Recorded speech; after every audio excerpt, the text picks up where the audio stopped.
Welcome back to the 2017 Australian Champs. Joined in the commentary box by Steve Emmets, who's from the Wollongong LMS. Obviously we've got the Rock Lobsters in the pink, who are batting first. They're from Wollongong, or Kiama. And second 11 bowling in the green and gold in Australia. Welcome, Steve. Thanks, AJ. Good to be here. Expecting a very intense battle here. Yeah, two very competitive sides. Two very competitive sides. They'll be leaving nothing to chance out here. They'll be appealing for everything and letting each other know how good they are.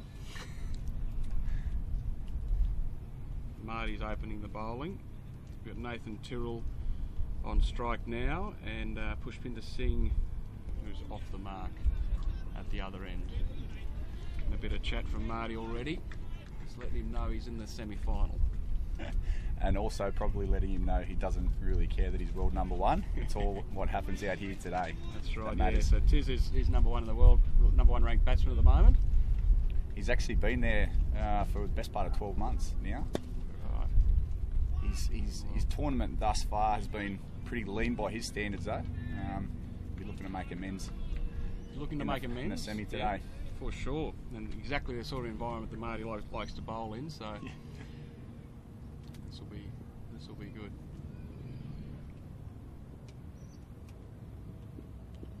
Oh, play and miss there.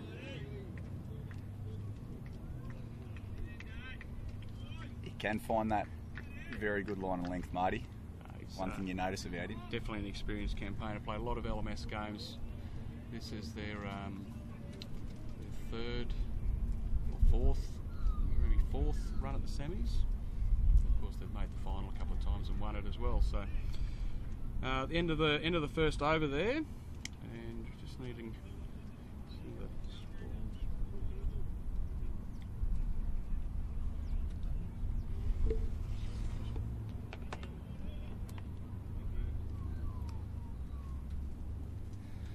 coming on to bowl now, Vaughan Oldham, another firebrand bowler.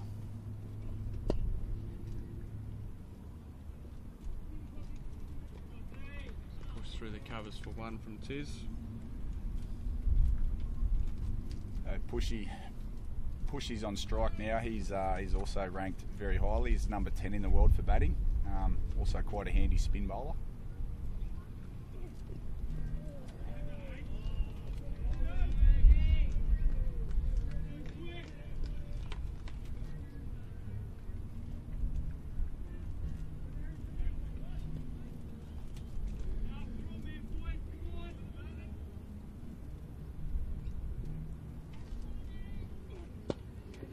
Good ball from Vaughan, right up there. Dug out well by Pushy. It's I wonder what sort of score we're going to be looking at here. Any ideas? Look, I think anything around that sort of 130, 140 mark, the Lobsters will be looking for. Probably these first 10 overs into the wind, they'll be a little bit more conservative, and then once they turn, they'll really unleash and to open up. Yeah, looking for probably minimum 80 to 90 off that second 10. Keeping it pretty tight here. Yeah, good bowling here from Vaughan. Very full and straight. So at the end of 2 overs, it's none for 4. 2 runs apiece to the batsman. Marty coming on to bowl the third. Yeah, that's good. Good tight pressure early on. Yep. It's not an easy ground to score runs on here.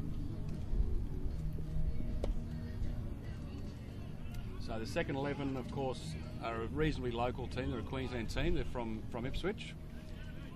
They've been playing LMS now for a good 7 years or so. A lot of experience in this side.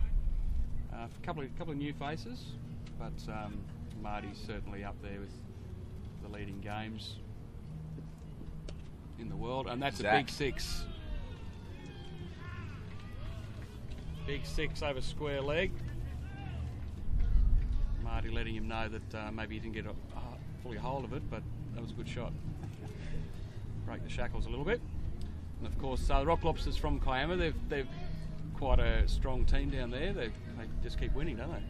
It's very rare that they lose locally down in Wollongong. They've been bridesmaids up here twice at the national champs.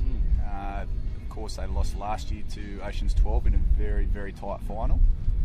Year before, they were knocked out in the semis, and the year prior to that, they lost the final to a Kiwi side. I think it was Side, the Cow Tippers. Yeah. Cow Tippers, yeah. So they've been knocking on the door for a few years now. Yep, absolutely. Second 11, of course, won it a couple of years ago. They won it in Canberra in 2012. And it looks like he's getting Marty's measure at the moment here. Is that another 6? Another 6. Another 6. 2 sixes off the over. That's a big over.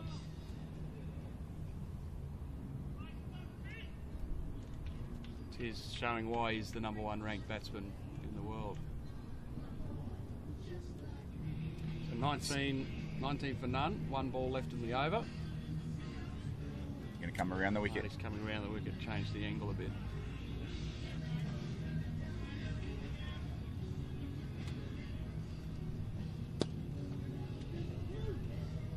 Looking for 2.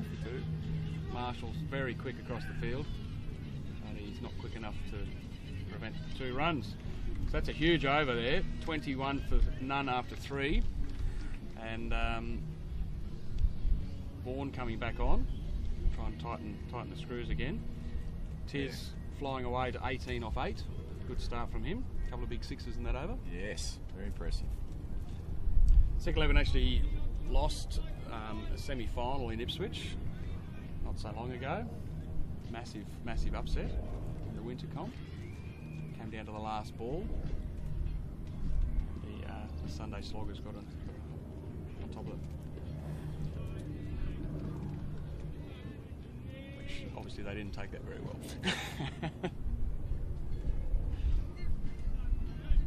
They've since turned it up in the Ipswich comp, and they're regularly scoring over 200.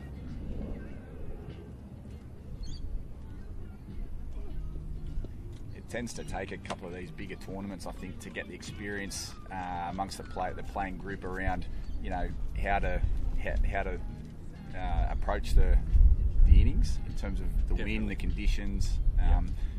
After the Lobsters lost 2 years ago in that semi-final up here, they realised that scores of the mid 100s aren't going to sort of cut the mustard. So they always look to score 200. That's their target. Probably a little bit different today on the turf and against a quality attack, but. That's a good ball from Vaughan. He's gone up for the appeal. Keeper not interested. Umpire not interested. Tiz not concerned.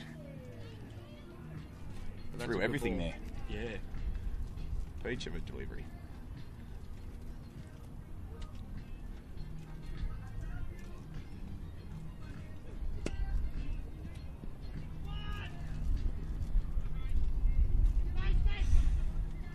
Slight misfield.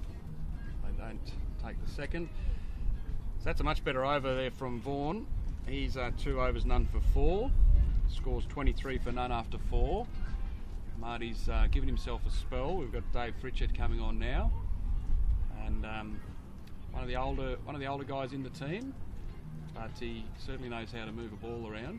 So with this wind, the Runaway Bay Doctor, you could be expect some big in-swinging deliveries coming from Tiz. Lefty to lefty. Lefty to lefty. I don't know if you see that. Tiz will be looking for this leg side cow corner area again.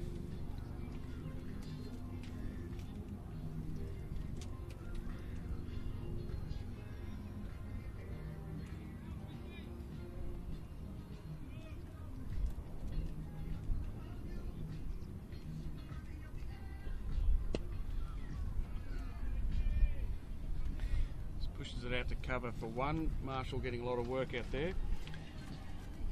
Both these sides have had a fairly tough run through to get to the position they're in today in the semi-final. The Lobsters cruised through their round games, but then had a very, very tough and close game against the Indian Lions Cricket Club in the round of 16. that game came down to the last ball with the Indian Lions requiring 7 off that, so a home run needed, and they restricted it to 2. So close call there, and then they were a little bit more comfortable in their quarter final against the Diamond Ducks yesterday, winning that one by around about 40 runs, scoring 160 odd first and restricting the Diamond Ducks to 120. It's good. Diamond Ducks were doing quite well in the tournament too, actually, so that's quite a good victory. What about the second 11, AJ? Clips it off his pads behind the square. Another single. Takes the score to 27, sorry. The second 11, yeah, they lost a group game, but they've since bounced back and posted some pretty big scores. Brody Dwyer's batted very well. Brody Kenyon always does. They scamper through for a quick single there. So 1 ball to go in this over. Scores none for 28. They knocked over the one of the heavyweights in 3 short yesterday in the quarterfinals. Yeah, big victory there. Marty Henderson very pleased to. Oh, he's put it up in the air. That one. They're going to have to run fast to get this. Marty's coming in. Oldham is very quick. Oh, he spilt it.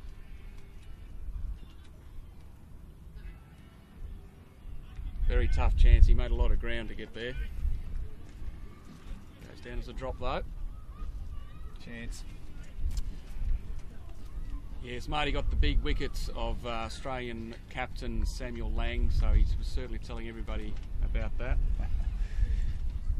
Prize scalp that one. Very prize scalp, yeah, it was good.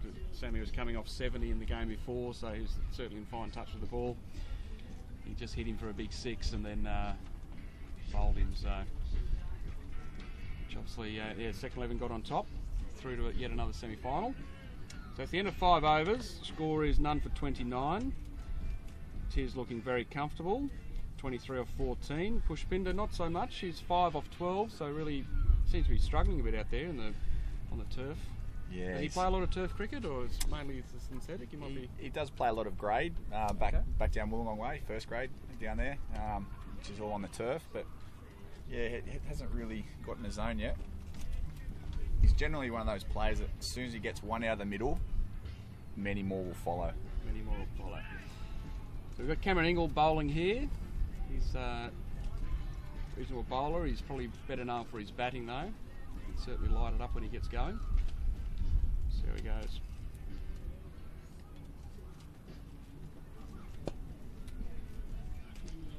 Good shot from Bushy.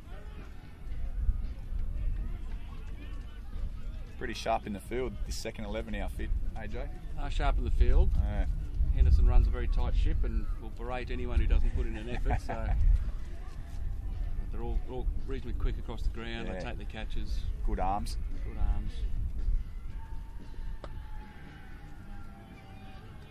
we go. Probably missing one of their better fielders. Brody Kenyon is in at keeper at the moment. He's done an injury to his leg. He's very good across the ground, and I think Gaz Copeland would be disappointed to be sitting on the sideline. He's normally the grandfather of the team.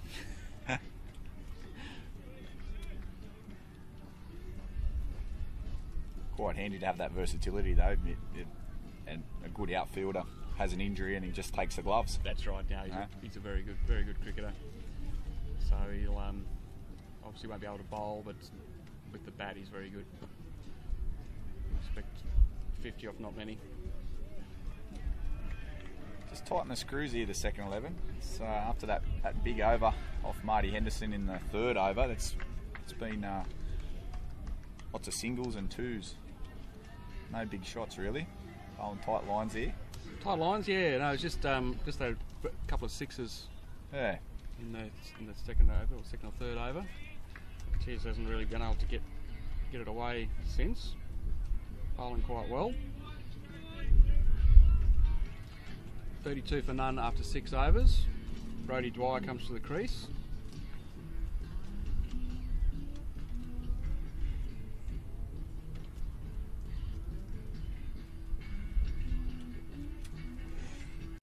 starts off with a wide down leg side,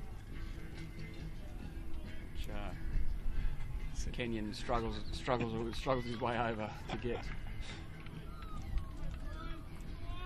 Lobsters would probably be looking for a score of around about 60 to 65 at the turn, I'd imagine.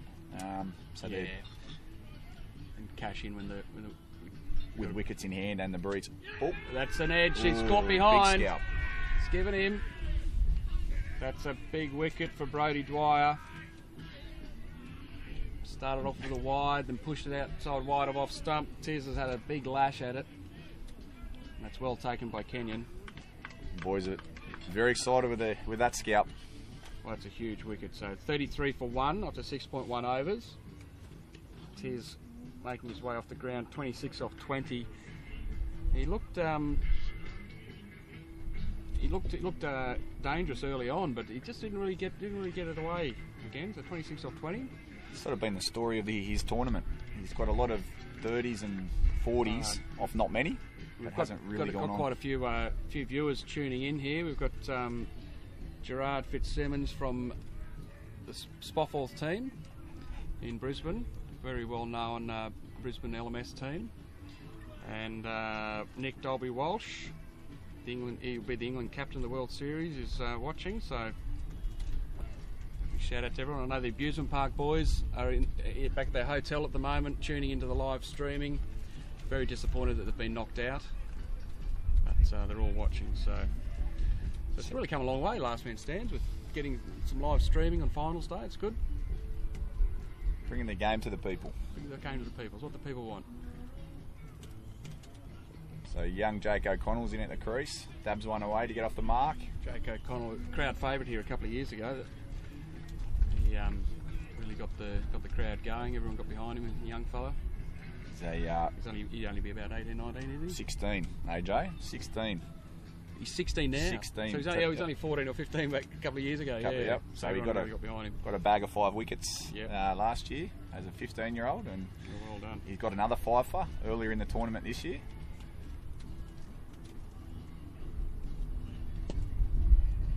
Wide bending the back, they've just pushed it onto the leg side. Marshall's very quick. A bit of a mix-up in the field.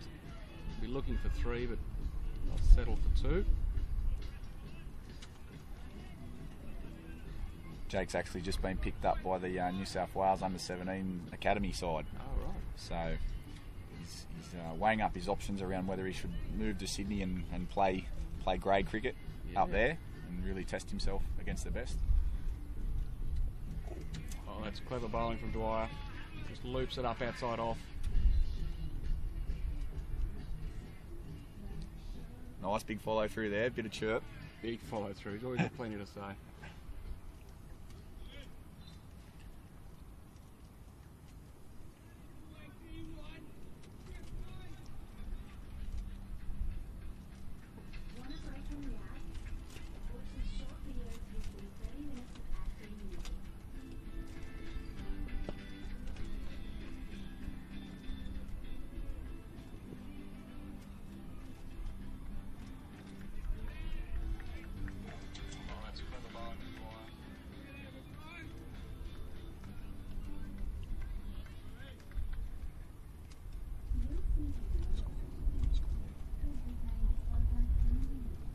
End of a really good over there from Brodie.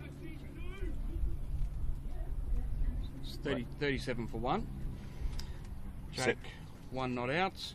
Pushpinder 9 off 16, so he's really probably got to lift the rate here, you would think. Yep, don't want to be chewing up too many balls.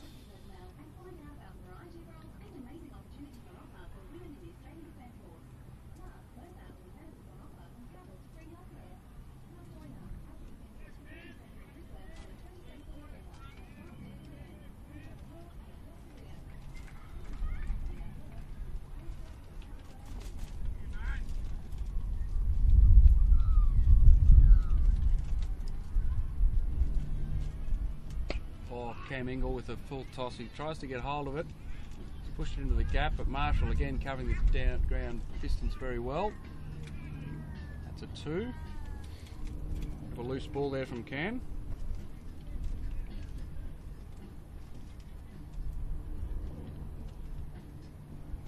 Oh, we've had Ditch from the Woodies chime in on their live feed. The Woodies are coming back next year. We've missed them this year. We've missed them this year, that's for sure. That'll be good. So I told you last year, Ditch, that I didn't really believe you when you said you were retired, but here he is a year later going, yep, right, we're coming back. Great to hear.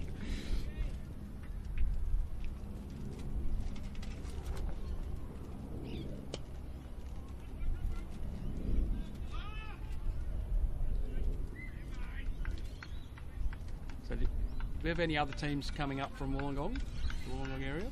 We had the team from Kiama make the journey up, called the Plus Size Slayers. Plus Size Slayers, yep. They did it pretty tough in their pool games and then met the mighty Alderac side in the round of 16 for the plate. The rain we had yesterday was good running there. Good running. The rain we had yesterday played havoc with a couple of the fixtures, and they were going to play friendly against the Kiwi side. But the rain put paid to that, unfortunately. But yeah, they had a great time up here. That's good. Good to see. You had 10 teams come up from Sydney, which is a massive effort from the Sydney boys to come all this way. Faulkner Fury from Melbourne. It's gone down leg side. Much needed boundary. 4 boundary. 4 leg buys. Yeah, we had four teams from Ipswich this year. Not only the second 11, but the Sunday Sloggers came down. The Swamp Donkeys and the Abusement Parks, of course. The Brisbane teams, the Diamond Ducks and Frederick Spofford, and the Brisbane Cool Boys, who were the champions. So big thanks to everyone who made it down. It wouldn't be the 200 it is without the teams coming, of course. From far and wide. Far and exactly wide. Right. We also had the Dirty Slappers come across from Adelaide. From all the way from Adelaide, yep, that's good. No, any Perth teams this year? I don't think there was this year, no.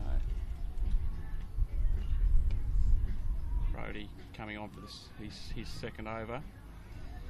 Only went for 5 and picked up a wicket off his first.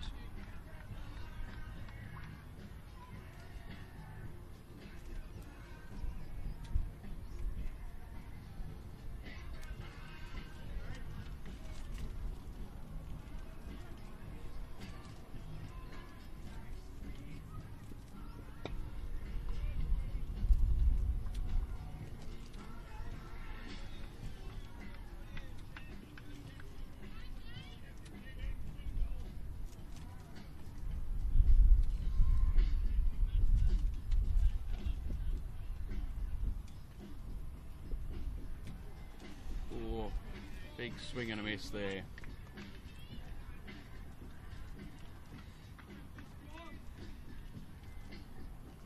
He's bowling quite well here.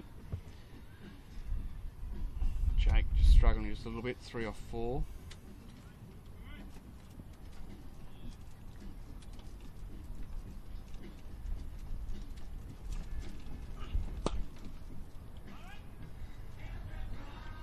Punches it down to long on for 1.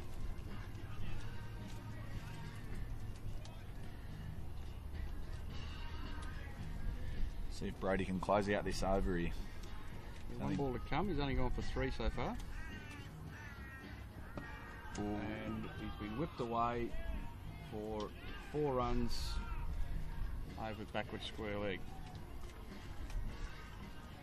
So that takes us to 1 for 55 off 9. Not really the way you want to finish an over, but a good shot there. Very much in the balance this game.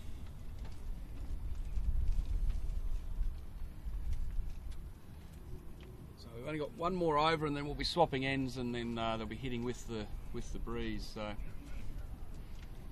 that could definitely lift the run rate, I think. Yep.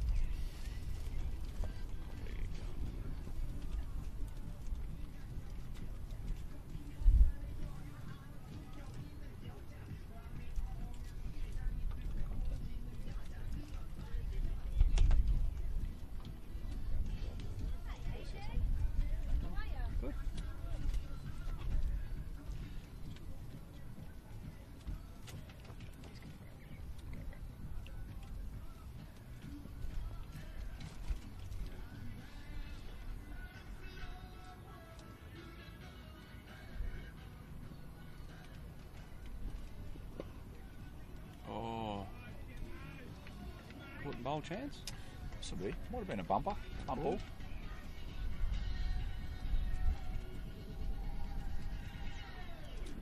Cam Ingle into his third over now. He's bowled very well, very economical.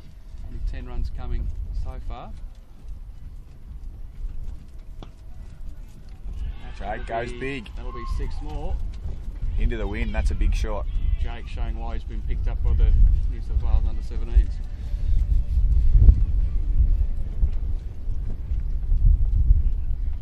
It's a good shot. They really needed that, the Lobsters. Be good to get a few more in this over.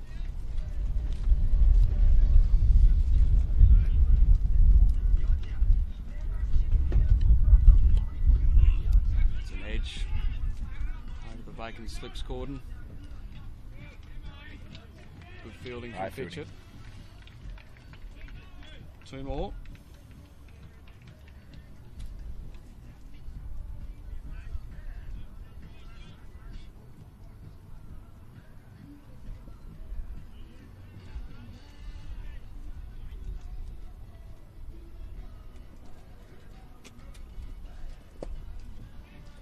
Another good shot. It's down for 1 note.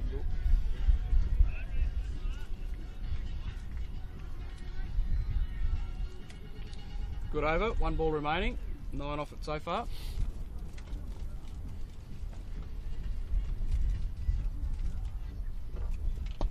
Full toss. 1 bounce down to Marty. Just a single. That's the over. Cam's 3 overs, none for 20. The score is 65 for 1 after 10 overs. Now we'll change around to the other end. You'd be pretty happy with that, I think. 65 after 10, into the wind. Only a wicket down. 1 wicket down. Yep. Plenty in the bag. Now we'll probably see them, see the boys opening the shoulders and giving it some curry now, I think. Yep, definitely. So they'd be looking at maybe 150 surely. 65 so far, Yep. halfway mark. Yep, targeting 90 off this second 10. I think they'll need it too. Second 11 are a good batting side. A lot of depth.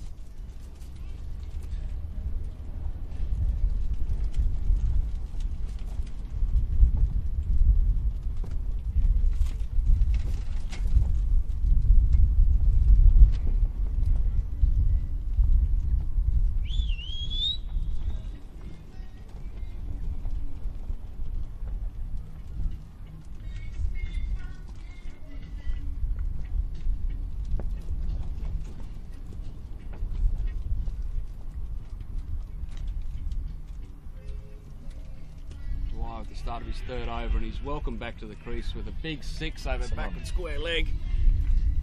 That's a great shot from Pushy. 27 off 25. He's starting to find a bit of rhythm now. Maybe he was just waiting for the wind to turn. Pushy's generally disappointed if he hasn't got to 50 by 25 balls. So right, so he's a long way beyond his normal run rate then. Definitely. These next few balls could be pretty good then.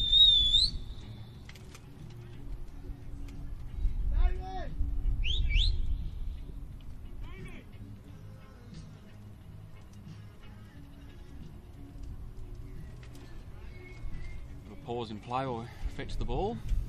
Dwyer back to the top of his mark.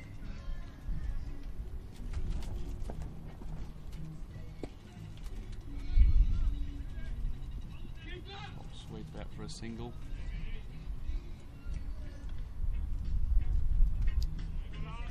Good throw from Oldham, hitting the stumps.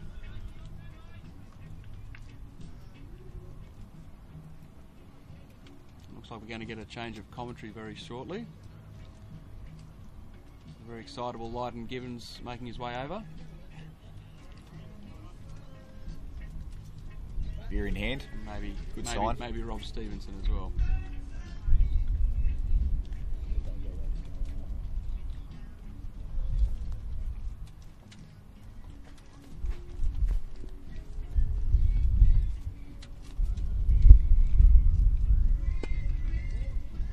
Good shot from Jake, straight to the fielder though.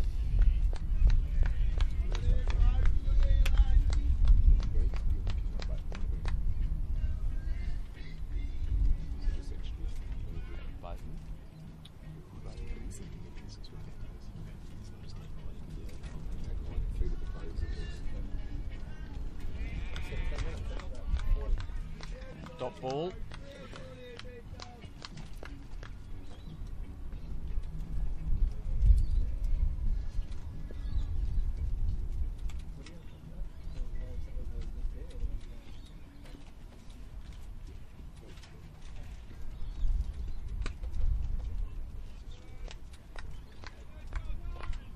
And another single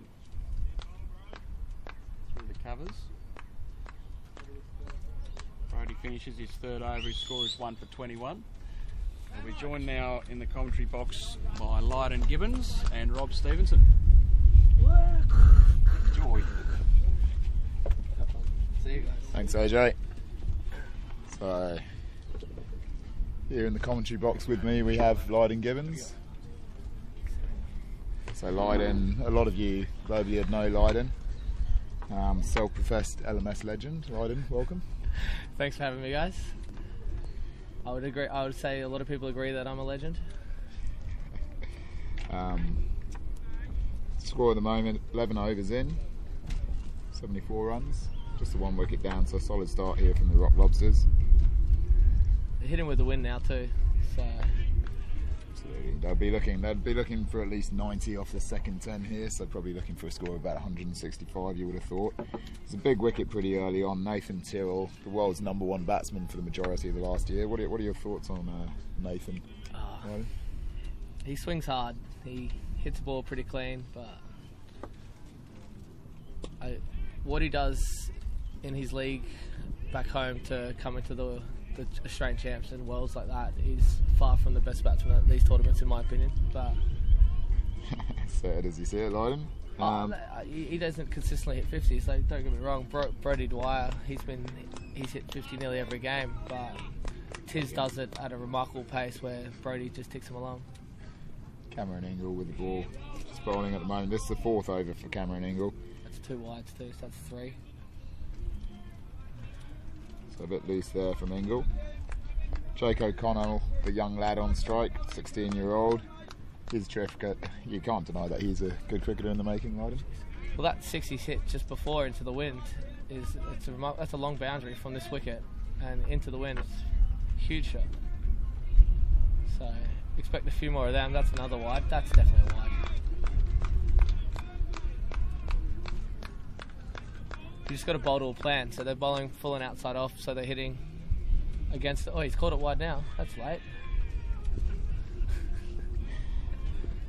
It's a bit loose here, this over from Cameron Ingle. Would be disappointed with this. First 3 overs relatively tight. Big swing there from young Jake O'Connell. So 1 ball left in this over now, and then that's the spell from Ingle. 82 runs on the board. Lydon, what do you think is a good score on this pitch? What would you be happy with if the tradies were playing now? With the Rock Lobsters bowling lineup, I'd probably say they'd be pretty happy. They might have talked about maybe 130, 140 at the start of the game, saying on this pitch is probably enough. So great shot there, straight down the ground, flips away into the fence, stuck under the fence. It's going to take some retrieving from Brody Dwyer. So I'm sure they're pretty happy with where they're going at the moment. That's a very solid hit there from Jake O'Connell. So young O'Connell moves on to 24 off just 14 deliveries. 1-6, 1-4, and that's the end of the 12th over now, so 86 for 1 after 12 overs. So Lydon, multiple World Championships for you. Where have you played in World Championships now? How many and where have you played? I've been to all of them, actually. First one was obviously here in Australia, actually here at the Bay. And then I think we went to South Africa, England, Barbados, and then South Africa again in a couple of weeks. 5 World Champs veteran, good effort. And then and no wins. We'll just watch Marty Henderson, the skipper, coming onto bowl here. Ball's high in the air. Short. Corey Marshall coming in, can't quite get there. Marty's he's a good cricketer at this level. Like he knows what he wants to do. He doesn't bowl gas, but he just hits the spot. He bowls outside off. They can't hit with the wind. If they pick up anything from outside off here, they might take him over the ropes. So this side, that's the one. It's a big hit there. Clears mid wicket, out of the ground. Fantastic shot there from young Jake O'Connell. I think I called that, didn't I? moves on to 30 off just 15 balls. So, Ryden, this is an interesting game with regards to the World Series as well, which obviously several of the players from this tournament are qualifying for. So the World Series over in England in August next year. You often go over to England and play club cricket there in the winters, don't you? It's a good little concept, actually, that World Series thing. So basically from this tournament, the captain of Australia, Sam Lang, who's the captain of the Canberra team, 3 short, they're already out the tournament, he's been picked as the skipper, and then the top batsman, the top bowler and the top all-rounder through the last man stands rankings will get automatically selected after the final today. So there's several players on display in this game who'd be up in there for the running. With is that batsman spot solely on runs, or does it take strike rate into account? It does take strike rate into account, absolutely. So okay. yeah, it's all on the point system. So the quicker you score your runs, the more 50s you get. If you hit home runs, the better your chance of being up there with the batting rankings. I would have picked you as one of the favourites for the all-rounder spots, but would you say that you're incredibly disappointed with your tournament this year? Yeah, well, I don't bowl anymore. I've done my back and elbow, so I don't bowl, and I don't reckon I hit the ball very cleanly at all this tournament. So it is what it is, mate. There's another spot that's up for grabs at the World Series. So the top-ranked Australian at the World Series the World Championships, in South Africa next month gets a chance. But let's just watch Marty here trying to recover from that wide. That's a better ball. That's a good better ball. He's trying to bowl it full outside off some, just to stop those slogs to leg. Jake O'Connell now 33 off 18 balls and 1 ball left in this over from Marty Henderson. Yeah, he needs a dot here, a dot or a single. You don't want him slipping away too much because they've got so many batsmen in the sheds that can hit a big ball. That's another one. On That's his up legs, in the that's wind. up in the air. It's drifting. And that's Kept in well there. That's good fielding out of deep square leg. 4. Just 2 runs there, so saves 2 out there. Good bit of fielding there. So that's the end of Marty's 3rd over, the skipper. So that's none for 31 off 3 for Marty Henderson. He'll be disappointed with those figures, that's for sure. Jake O'Connell going well here, 35 off 19 balls, and the score 98 off 13 overs. You'd be pretty happy with that, wouldn't you, Lloyd? Yeah, that's a very good score so far. So hopefully Brodie Dwyer here can pull it back. He got the big wicket of Tiz earlier, so if he can maybe snag a couple here and get some fresh batsmen in. So Brodie Dwyer will be coming on to bowl here. He's currently right up there at the top of the up near the top of the batting rankings and the all-rounder rankings as well. So you'd say at this stage he's almost a shoe-in for one of those Australian you'd spots. hope so. And he's come into this tournament wanting to win one of those roles for the spot. So he's made it his mission. He's batted extremely well at the top. I think he's averaging 250 or something like that. He's only been out once this tournament. So absolutely, yeah, he has had a terrific tournament.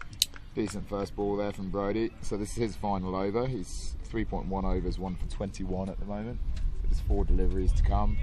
He'll be pumped to go to England with the World Series. I remember when you went to the World Championships over in England. Brodie was playing with one of the other teams there. See? Oh, so yeah, he played for second 11. He wide down the leg side there. He'll be ball. disappointed with that. So with the bowling spots, does that take into economy rate, or is it solely on wickets? Absolutely, economy rate's massive. Wickets obviously help usually, but yeah, the economy rates are huge, and the more overs you bowl a game, the better your chances of picking up ranking spots. But just on the legs, straying on the legs a bit here, second 11, giving away another 2 there. That's a good flat arm there from who's that? That's Vaughan. Deep mid-wicket. Vaughan out in the deep. Vaughan's a good cricketer out there. He's a very good cricketer. So that's Vaughan Oldham out at deep mid-wicket. They're a pretty smart side, the second 11. They've been playing last man stands for a long time. So whatever side these guys bowl from, they'll either have their 2 lefties on or their 2 righties to make sure they're always hitting with the wind. That's another nick. Big nick outside off stump. So bowling that full length outside off stump, really creating that pressure. And young Jake O'Connell chases it there. Goes for a good dig there, 38 off 22 balls. And a replica for the first wicket. So now 2 wickets down, both of them caught behind off the bowling of Brodie Dwyer. Who's that coming? It's not Doc, is it? So, let's see who the next batsman coming in is. There's a lot of depth in this Rock Lobster batting lineup. Paul Marchese, the skipper, coming in. He's another one. I think his batting average is over 100 in last man stands, and he's more of a bowler really, but great experience, and he's had a couple of important digs already this tournament. So coming in at a time that's ideal for the rest of the Rock Lobsters, really. It gives them license to. It's just go time now. So they've got probably 3 or 4 big hitters still in the sheds. So they have the ability to just swing with freedom now if they lose a wicket, such as life. As long as they keep the run rate up and keep moving. So there we go. So Brodie Dwyer is going to come on for his last 2 balls here. So 2 balls left in the over, 2 balls left in his spell. Paul Marchese, the Rock Lobsters captain, on strike.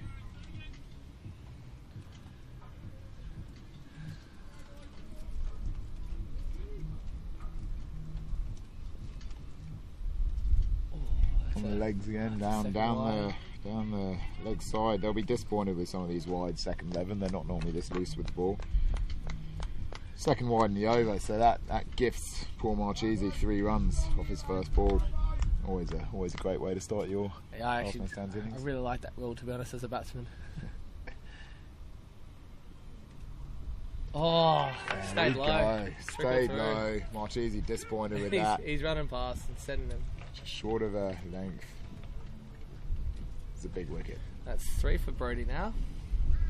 And they're enjoying that. Dwyer will be happy with that. 3 for 28, I'd say on current form, unless he's got to have an absolute shocker with the bat in the second innings and potentially the final to, well, a shocker with the bat and not play the final to have any chance of not making the Australia team, really, to be honest. He's so high up the rankings, especially when you look at Marty Henderson's poor spell. They're a team that... Blyden, an interesting fact, I don't know if you've realised this, I wouldn't have thought so, given the amount of beers that you drink. Did you know that there's only one Australian side that's ever won the Nationals outside of your team and second 11 who we're watching now? Yeah, they're from New Zealand, aren't they? That's why I said one other Australian side. So there's been several tournaments that have been Australasian Championships. Ocean 12 from Sydney are the only other Australian side to ever win on this tour. Yeah, they won last year. So that's who we're watching now. Double national champions, second 11. Haven't won for a couple of years.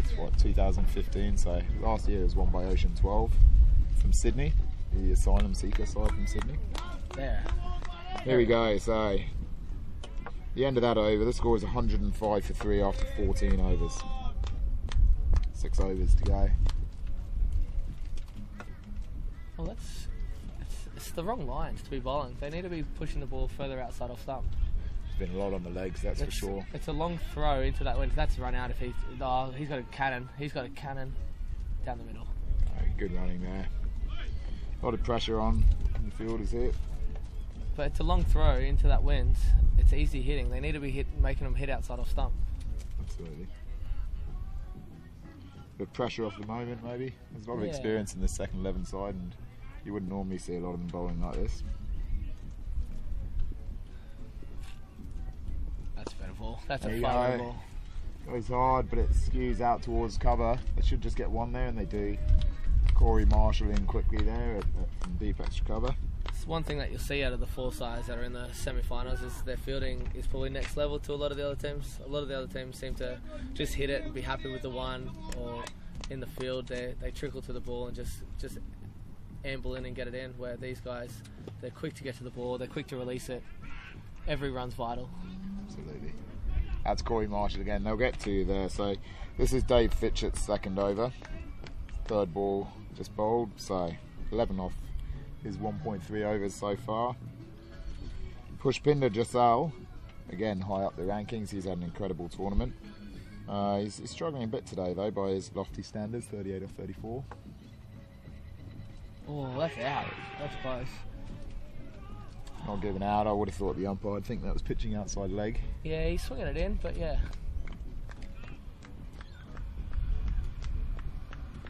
So a better ball there from Dave Fitchett, but again, just saying maybe a bit more of the bowling outside off stump is what they should be going for. They're opening up the opportunity for the leg side sixes here.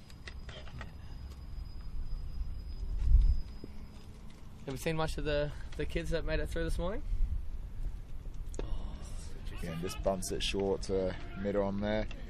I haven't actually watched too much of them, to be honest, but there looks like there's serious talent in there. Scott Palombo, the skipper, the way that he batted to score that 75 not out yesterday, and in the round of 16 game was very impressive for a young man. He had his Yeah. team on the ropes. I can't remember the exact situation. I think they were about 60 odd for 5, and Yeah. they just stuck in there. And Yeah, well, Well, actually, for they were 75 going and for up. all money actually before that inning, so that was a great night for absolutely, him. so he's kept them right in it. Apparently, the young lad Joshua Josh Yeah. Carnes is an exceptional cricketer, all-rounder, Absolutely. bowls Had good had wheels. a disappointing first over today with those wides, which was very Yeah. uncharacteristic. He'll bounce back. He's they've just come back from a school trip for TSS in Marty Rockhampton. Henderson just hit out there. Is that going to go the gap between point and cover? Hasn't gone all the way. Corey Marshall round again, quick fielding there, and saves 2 runs. Good work by Corey Marshall there. So this is Marty Henderson in his last over now. Yeah, they had a cricket tournament in Rockhampton, and he pretty much won 3 games out of the 4 or 5 that they played, pretty much single-handedly with the bat and some games with the ball. He's a good cricketer. Absolutely.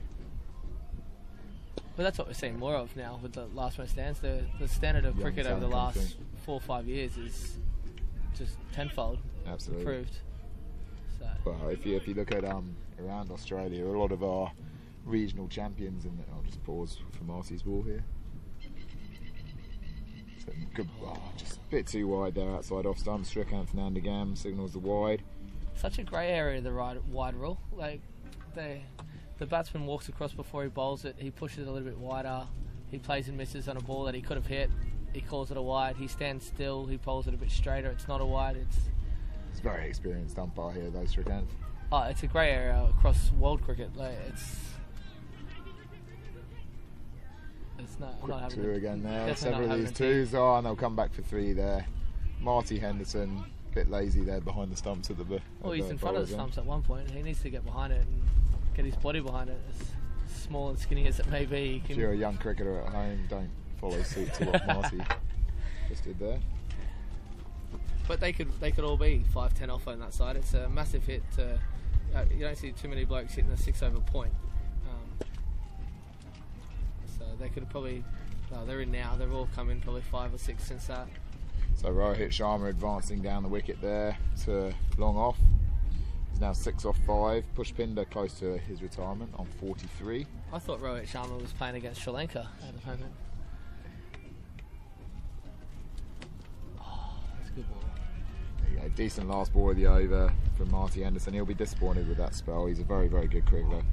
4 overs, none for 39 from the captain. Scores now 121 for 3. He got any left? 4 overs left. The bowling figures at the moment, there's 2 overs, none for 4 from Bourne Oldham. Dave Fitchett, 2 overs, none for 13. Cameron Ingle, 4 overs, none for 32. Marty Henderson, 4 overs, none for 39. And then Brodie Dwyer, great figures there, 4 overs, 3 for 28. And he'll open the batting for them as well, Brodie Dwyer. So now we have Hayden Donnellan coming on. Who's had a... Is this Hayden Donnellan or No, I think it's his Fitch still. Fitchy's still. Dave Fitchett? Yeah, and I think Vaughan will bowl the last 2 Absolutely. from as well. So There you it's a go, bad skew line. down towards third man, but there's no one round there, so that's going to be 2 runs. Brodie Dwyer, the keeper, picked up an unfortunate injury 2 days ago, which you can see the lack of ability from the keeper to chase that down. he's a good cricketer, Big Red, and if he gets going today, I don't think he'll need to run too much anyway. So Absolutely. Brodie Dwyer, former batsman of the tournament, I think 3 years ago. Brody Kenyon, Brodie Kenyon, apologise. that's fine. Brodie Dwyer's like Brodie to be Dwyer captain. could be future. Oh, yeah, this year. What He about might- yourself, Ryan? You've had a few batsmen of the tournaments, haven't you? I've had a couple There we of go. lucky stints. Doesn't quite get hold of that out of Vaughan. Might be- Out at mid wicket there, so they're struggling to really launch here, Rock Lobsters. The last few overs, they were very set, and now they're 125 with just 3.5 overs left. Yeah. So I still think they're probably pretty happy with where they are at. They probably, if they get 1 or 2 over the fence from here, that I think it'll push their score to 140, 150, and it's an exceptional total out here on the turf pitch. It's had a few games of cricket on it, so that's true. So Just down get to long on there from Rohit Sharma. 10 off 7 now. pitch is just getting a little bit low. It's the last ball in the over. Pushpinder Jasal will be looking for a 6 here just to get back in the sheds. Allow the tail to hit. Well, He goes and big he's there. done it. Looks like it could be going all the way, and it does. There we go. Good innings there from Pushpinder Jasal. So he retires on 50 runs off 40 balls. It is a difficult wicket to score quick runs on out there, so 50 off 40 normally in last man stands would be disappointing, but I think in the context of this game, that's a decent innings. Especially when they had a few blokes having a real dip like around them, so I'd be pretty happy if one of the boys in my team got a 40 ball 50, as long as we had the blokes that could go. So I think Doc's coming in now, and he won't be holding back at all. This is a big batsman coming in here, Darren O'Connell. This is a really big hitter. So he's the father of young Jake O'Connell, who batted at number 3 and got 38 today. So it'll be interesting to see what happens here. Just 3.1 overs to go. Scores 132. So Lydon, we'll just watch Darren's first ball, and then afterwards, you've played a lot of last man stands all around the world. Can you just pick out a couple of your highlights of where you've played, just after we've seen Darren's first ball?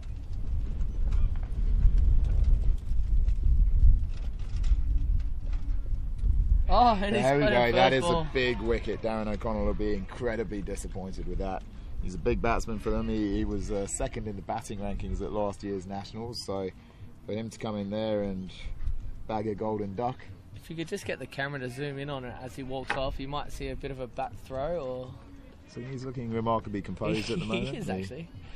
He could be also asking a bloke from over in the corner to come and have a word to him over in the car park. So now, next batsman coming in is Wayne Herbert. So it's that's big, because it's been a bit of an implosion, to be honest, this innings so far. Like guys said the talent of Paul Marchese and Darren O'Connell coming in with the platform set after about 14 overs. You really thought that they were on for a huge score here.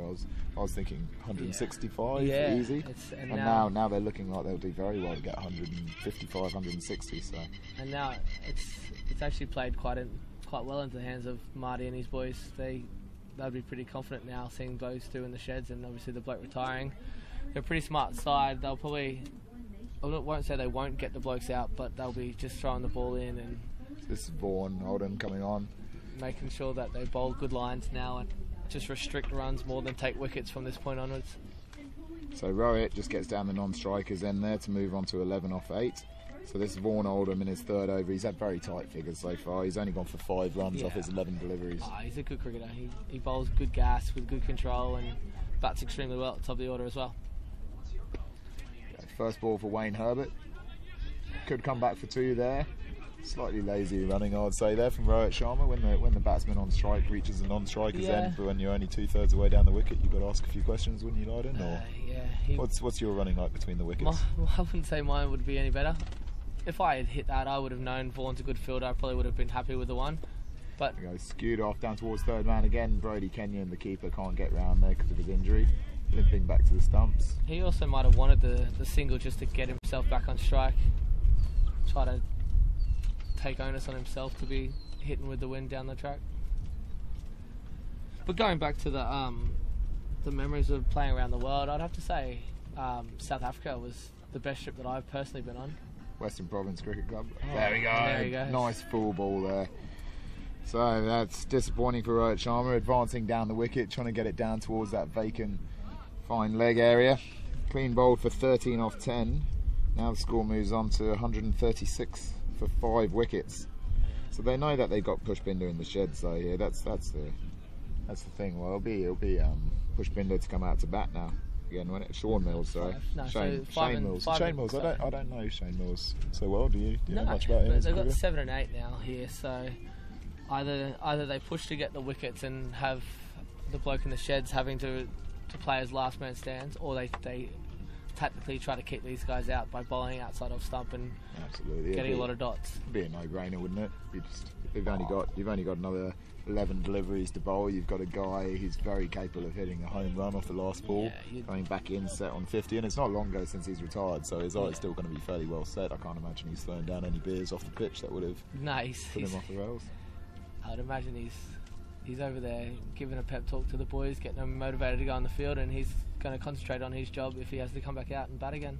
So this is a remarkable spell here from Vaughan Oldham. So now he's coming on to bowl last ball and just does that, and that's his third over down now. So that's 1 for 8 off 3 overs. I mean that's a brilliant spell in last man stands there. Yeah, and they brought him in actually late for this game. He's had to work, and he's taken the day off because he's had a few injuries and stuff like that. So he's actually been a real big input into the team.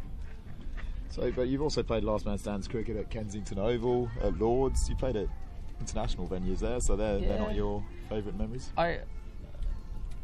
They're great. I was talking a trip as a whole. I thought South Africa, I don't know what it was. I guess it was my first the first overseas trip, being that the first World Cup was here.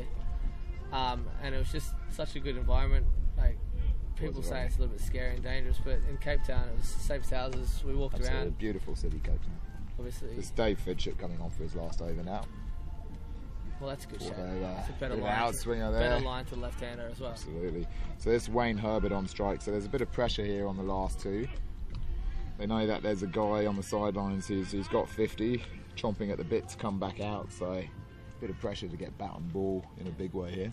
Do you know there was actually there was only one world home run ever hit at Kensington Oval? Deep, and it's just going to drop short. Poor fielding down there. Backward point, so it gives him another run there. Kensington Oval's a big pitch though for the last man standing. Only one ever home run. What was that? That was me, yeah. It's the only reason I knew the stat. That's all. But no, we played against Pakistan there, and one of the players there hit an absolute phenomenal 100 against us in last Dave Fitchett just coming on the pole here. That's a good shot. Beautiful outswing there again to the left-hander. Wayne Herbert 3 off 4. I didn't actually know that. Well done, Marty. There were a few home runs hit at the nursery ground at Lords. Sorry. Leiden. Both got dodgy moustaches. I've worked really hard. I'm actually very proud of my moustache at the moment. There you go. Not really getting hold of it here, Wayne Herbert. So that goes out deep. Brody Dwyer's going to pick it up, throw it in deep. He's coming back for the second, and I don't think they want to take the wicket. They're going to have to at some point. Absolutely. They can't just let them take the twos. True. So Wayne Herbert now 5 off 5. Shane Mills at the non-striker's end, none off 1 so far, but doing some serious running. Looks like he's got a bit of a haircut going on there, Mills. That's a good shape. Fitchett again shapes it well. Kenyon won't be able to chase that, and it just runs away there quickly. So that's what they need. Just a boundary there. Give him a bit of that impetus. That's first boundary in a little while, actually. Yeah. The last few overs. I wouldn't say it come in the most. I would say it's common fashion. That's relatively common fashion for last man stands. Actually, you could be right there. Hopefully, we see a lot more clean hitting from the. My average would probably be about 10 runs in last man stands without that shot. So here we go. So last over coming up. So the score is now 144 for 5. That's the last over. You'd say that 150 is a decent score here. So Rock Lobsters would already be pretty happy. Yeah, everything here is a bonus. And if they can get the bloke in the sheds back out to maybe face the last ball for the home run. Absolutely. So Paul Oldham comes on the bowl his last over. Fantastic spell here. He's bowled well. Right into his legs. They're going to come back for 2 here, and it should be a comfortable 2. So, well played there from Shane. I just feel like they've had their plans wrong today. They're bowling in at the pads. I don't know. I don't know if it's the wind pushing the ball across, or they've come in with a plan to maybe try take the wicket. That's a bit better. Outside off, get the single. Corey Marshall comes in quick here at extra cover. They're coming back for the second. Marshall potentially to the wrong end there. As he said, Leiden, they're gifting them 2s, but that's potentially better than Pushpinder coming back in and hitting 6s at this stage? Yeah, as long as it doesn't happen they get the wicket in the last ball of the over. That's it. There you go. The batsman will be very disappointed to have let that one go through there. Especially with a vacant third last ball of the innings, vacant third man. His teammates will be just as you can hear from the shouting from the other side of the pitch. I think the teammates are they're a very passionate team. They come here with the plan to win. Don't get me wrong, a lot of teams do, but most of the best teams are, though, to be fair. That's not what you want with one ball to go. Pushpinder comes on to strike. Here we go. So Pushpinder Jasal is going to come back in to face the last ball of the innings here. So as it's the last ball of the innings, if it's hit for 6 in last man stands, it's a home run. So that's worth 12 runs. A 4 is still a 4. So whatever he does here, is he's going to be going for a big swing. hitting with the wind as well, you know, it's every chance of a home run. And the other thing about home runs, Leiden, as you'd know, is just the impact it has on the opposition, the momentum. The momentum that it brings your side in. Cause they're now 148, they could be 160 with a home run. So Pushpinder flexing those shoulders. A dot ball here will lead. I reckon I would say the Rock Lobsters have probably slight advantage, but I don't think second 11 will be too worried about 148. This is a big ball. 160 versus 148, 149 is a huge contrast. So here we go, last ball of the innings, Vaughan Oldham, Pushpinder just out. Goes stayed big. low, they're going to get 4 byes. That's Brody Kenyon be very disappointed with that behind the stumps. Marty Henderson will also be disappointed, but it ends a fantastic spell there from Vaughan Oldham. So that's 4 overs, 2 for 12. That's incredible figures there. And the total 152, it's not out of reach, especially not for a team like you said that have won 2 Australian champs already, and looking to win the first world title for Australia in a couple of weeks in South Africa. So absolutely. So that'll be well. Let's just wrap up this first. So the final score there is 152 for 6 from the Rock Lobsters from Wollongong. So Wollongong, for those of you overseas, is a city about 1 hour south of Sydney, a beautiful city with great beaches, lovely part of the country, the south coast of New South Wales. So they've been champions there many years in a row. They've reached 2 finals before Rock Lobsters. They'll be happy with that. 152. If you'd offered them anything over 150, I think they would have taken it. And Leiden, second 11. He just finished bowling. Their bowling figures: Marty Henderson 4 overs, none for 39. Vaughan Oldham, a great spell, 4 overs, 2 for 12. Dave Fitchett, 4 overs, 1 for 32. Cameron Ingle, 4 overs, none for 32. And Brodie Dwyer, fantastic spell, 4 overs, 3 for 28. So what are your thoughts based on the second 11 batting? So second 11 again, for those of you viewing, a local Queensland side from Ipswich, which is about 1.5 hours from where we are now on the Gold Coast. Yeah, let's hope they just come out with a better plan than when they bowled. I would say that whatever side Rock Lobsters bowl from, they'll be definitely utilising the wind a little bit better, having either 2 left-handers open from one or 2 right-handers, depending on what end they start from. So that's the advantage of having such a great combination of the order. Two good left-handed batsmen really gives you that flexibility with the wind.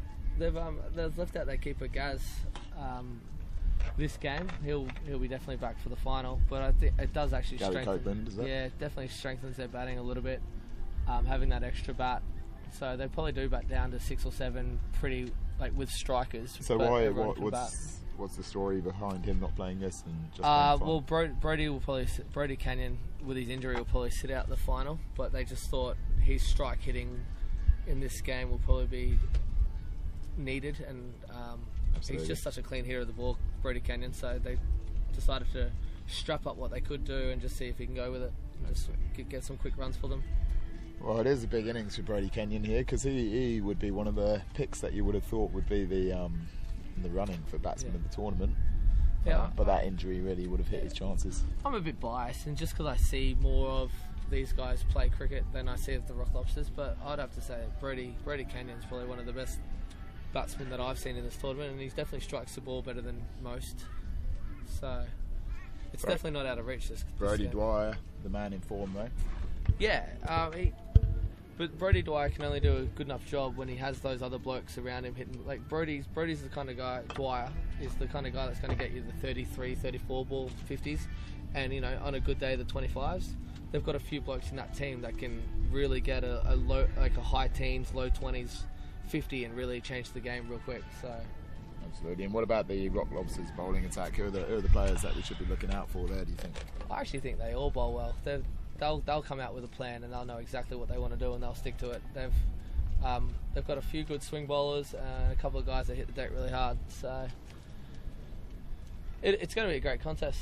It'll just be who executes a little bit better now, I think, from here. Well, thanks for that, Leiden. I feel that you need to go off and get yourself a beer to recover from that commentary. Thanks for having me. Yeah, thanks for your thoughts, and hopefully see you at the World Series next year in England. Yeah, hopefully. I'll see you at Cape Town, though. I'll see you before then. So we're mid-innings here between second 11 and Rock Lobsters.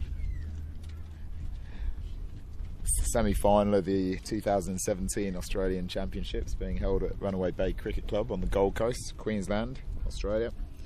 This is actually the home of the Australian Championships. 6th tournament to be held here. It's fantastic facilities, 6 pitches, very social clubhouse in the middle of all of them. Great turf deck, as all of you will see out there.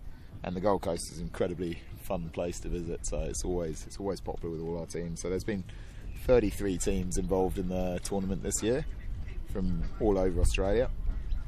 Sadly, we didn't have a team from Tasmania this year, but outside of Tasmania, pretty much everywhere else was represented.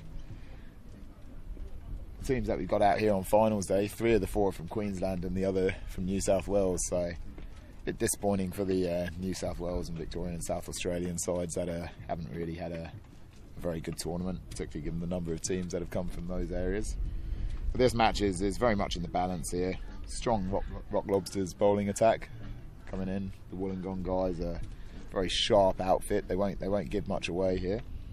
But then the second 11 have really got some of their top batsmen in fine form this tournament, so it's going to be close either way. You can't see second 11 getting rolled here, but Rock Lobsters certainly aren't going to give them anything. We're yet to see who's going to open the batting for second 11. It's interesting because a lot of it will also depend on which end the first 10 overs are bowled from, because there's really quite a wind here today at Runaway Bay. So if they're bowling from the far end, down near the marquee, away from the camera, that is hitting into the wind. Apart from if you're a left-hander, and then you'll be hitting towards the clubhouse. So it's how they use their left-handers. 2 of their top 4 batsmen are left-handers, so it'll be interesting to see what Marty does here. Marty is the second 11 captain, who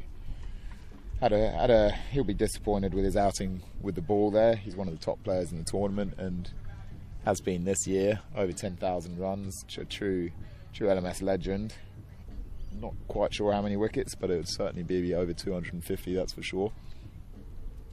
So he's one of the favourites for the Australian all-rounder spot, which will be up for grabs after the final today in the World Series next year, which is be taking place in Chester in northwest England at the Chester Broughton Hall Cricket Club. Fantastic venue up in northwest England. I'm joined here again by Steve Emmett, who's the South Coast manager for Last Man Stand. So he knows these Rock Lobsters lads well. So Steve, what are your thoughts there? Like, do you think the Rock Lobsters are happy with that score of 152, or do you think that they'll be disappointed having set a real platform to go way bigger? Yeah, I think they were probably looking for at least sort of mid 160s, so maybe 10 to 15 runs short of what they would have liked. In saying that, though, their bowling attack is quite strong. They don't give too many cheap runs away in terms of extras, wides and things like that, so it's going to go down to the wire, I think, this one. Who are the bowlers, in your opinion, to look out for in the Rock Lobsters attack here? Yeah, so the father and son combination of Jake and Darren O'Connell, they've sort of cleaned up all tournament. They've gotten majority of the wickets between themselves. Jake with his left arm swing, it'll be interesting to see how they use him, whether they keep him for the with the breeze or into it, but he gets a lot of swing, whereas Darren, his old man, he's more of a hit the deck type bowler, and bowls a lot of cutters. Pushy, who hit that 50 off 40, I think it was. He can bowl either medium pace or leg spin, so he's got a bit of variety there. And they'll also be looking for Rohit Sharma to bowl 4 overs, and he just pretty much hits a 20-cent piece every ball, very very much straight up and down. Can swing it away. But yeah, they'll be looking to those guys to get the job done here. Nathan Tyrrell's the other one probably who'll get some overs, and again he can bowl spin or sort of pace, left arm. So they've got a lot of variety, I guess, which is in their favour. In terms of the batting, though, what are your thoughts on this second 11 lineup? Who we've got that Brodie Dwyer definitely opening the batting out there. So one of the big left-handers, Brodie Dwyer, probably definitely one of the top 3 form batsmen of this tournament. He's really come out and played hard here. Again, he's a veteran of last man stands. He's very experienced. So he's down here at the non-strikers end. So we'll just be getting going. Interesting, the Lobsters have opted to bowl into the wind to start with. Absolutely. So, well, they obviously predicted that second 11 were going to open with 2 left-handers. So Yep. Marty Henderson has decided to go with that. Yep. 2 left-handers who'll be pretty much hitting into the wind on the leg side. Yep. So potentially first blood Rock Lobsters, you'd say, in this innings. Tactically. So we got Vaughan Oldham opening up here. Very good cricketer. Both these lads are top cricketers, and we got Darren O'Connell bowling from this end. Yep. Father of Jake. And skipper Paul Marchese with the gloves on behind the stumps. Very good all-round cricketer, Paul Marchese. Here we go, first ball. The pad's first up, so that'll be a leg by. So Marchese is a all-round cricketer. He's the captain of this team, the keeper, and you'd know his stats better than I do, but I know that they're incredible all-round cricketing stats. Yeah, he's. I think he's number 5 in the world at the moment for batting. That's out of 140,000 players Yeah. ranked worldwide, so that's a good stat. I'm not sure, but he must be in the top couple of keepers as well. Often will pick up stumping, standing up to the medium paces, and obviously the spinners as well. Not too many get through him. So big full ball, big step forward. So not much luck there. Darren O'Connell seems to think that was closer than the umpire. What about it? But even his batting, he's got quite incredible batting stats, doesn't he? This is Paul Marchese, the keeper that we're talking about. He's chalked up 5,000 runs recently, considering he's only been playing since 2012. Outside, so that's Vaughan Oldham out to long off just for the single. That's one to keep an eye on in the field today. He's Jake O'Connell. He's got a rocket left arm. So Jake O'Connell, the young 16-year-old son of the bowler here. So Darren, his father, bowling. Tight start here from O'Connell. On the pads again. So 4 balls bowled, just 3 runs scored. So second 11 under a little bit of early pressure here. Yeah, they'll be looking to get one away and just ease this pressure here.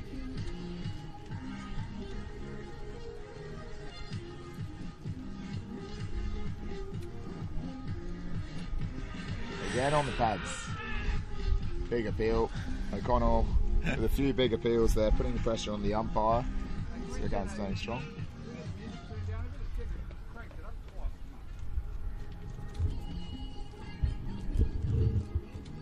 So that's the end of the first over there. Score is 4 runs after the first over. So the required run rate 7.84. 153 the required target. So it's looking like young Jake O'Connell is going to come on to replace his father. O'Connell's taken a lot of wickets this tournament. Very talented young player.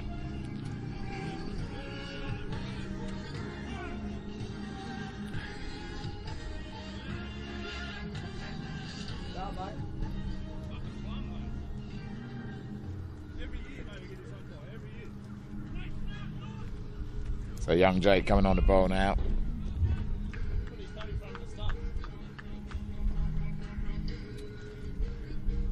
So Brody Dwyer facing up here.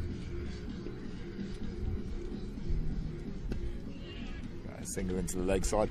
There's an interesting battle within a battle here, Steve, because if you look at the top ranked players from this tournament, so the guys that are up for selection for Australia, the other semi-final actually didn't have any players up in there really for the running. While this game you've got several players, and one of which here, Jake O'Connell bowling, and then the non-striker Brody Dwyer. They're almost direct rivals for one of those spots. So there we go. So great delivery there from young O'Connell. Got it to move away a bit. It'll nick through to Paul Marchese, so that's the start that Rock Lobsters were after.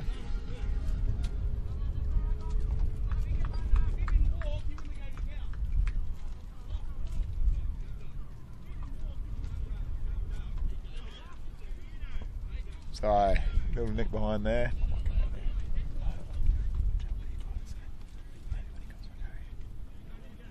So just between wickets, their first wicket down. Vaughan Oldham would be disappointed with that. He's a very good batsman, so he falls for 1 of 3 balls, caught behind by Paul Marchese, the captain. It brings Marty to the crease, does it, Rob? Is that him walking out there? Marty Henderson.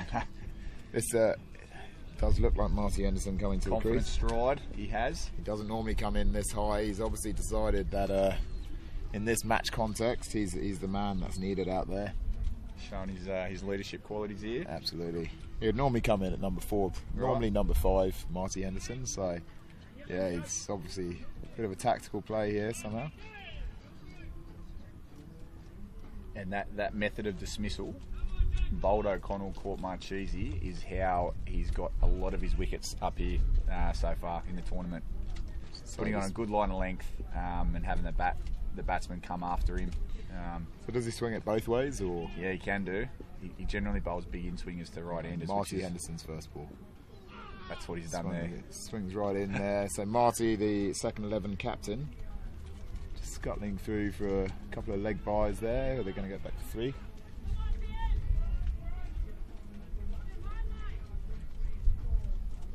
So, second over here of the second semi-final of the Australian Champs.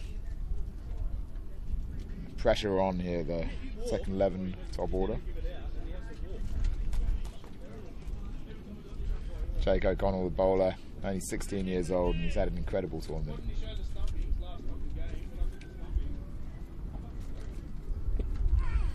Goes in again, Brodie Dwyer, dot ball. Good start here from Wollongong's Rock Lobsters.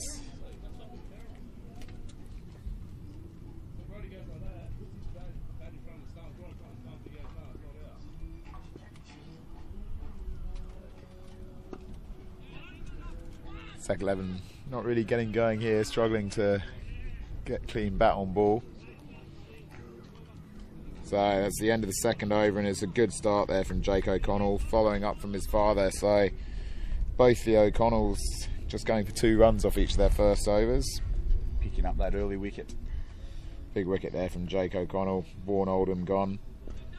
These two have got a huge amount of LMS experience at the crease, though, Brodie Dwyer and Marty Henderson. And as I say, that combination with young Jake O'Connell coming back there, far and away the likeliest 3 players to be selected for Australia based on the rankings there. Yep. O'Connell comes in for his second over. Brodie Dwyer puts it down a backward point just for the single there. It's interesting because Jake's had a tournament where you could easily pick him for his batting or his bowling. That's how much he's dominated. Absolutely. Similar with Brodie Dwyer. They're both right up there at the top of the all-rounder rankings.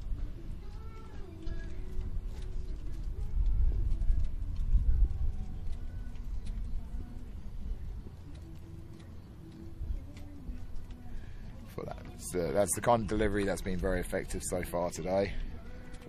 A bit wider outside off stump, trying to force them to hit into the wind. Good dot ball there. They've also left a really big gap there, out square. So sort of tempting that exact shot. Go wide down the leg side. O'Connell will be disappointed with that. Relieves a slight bit of the pressure on Marty Henderson, who he likes to get going early. He won't want to be tied down, that's for sure. Particularly hitting with the wind. I'm sure that'll be at the back of the second 11 batsmen's minds. That's a good point. It's bunted up in the air there.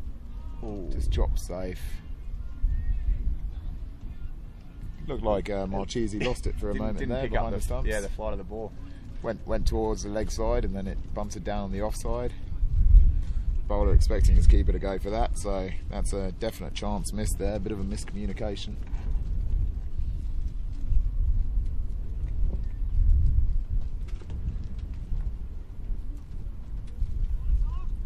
So O'Connell comes back to bowl his 4th delivery of this second over. Very tight start here from the Rock Lobsters, really putting the pressure on second 11.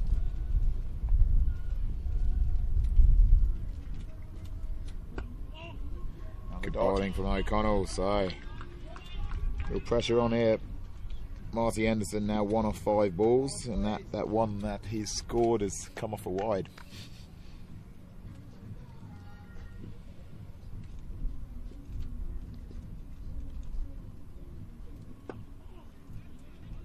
Marty Henderson hits that one out deep, so that is into that region with the gap, which is why they get 2 there. Big gap between deep backward point and cover, which is what they're trying to hit into. So that's 3 overs gone now. Score 13 for 1. The required run rate is now 8.24. 153 the target. And with that required rate, generally teams don't like when it gets over 10 and over, particularly this early in the game. So they'll be looking to pick up lots of 2s and wait for that bad ball to put to the boundary. Absolutely.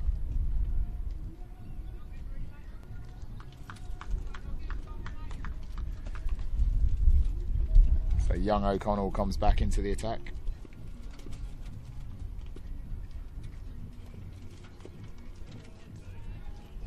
Another solid delivery, really putting the pressure on the batsman here. It's into the offside just for 1.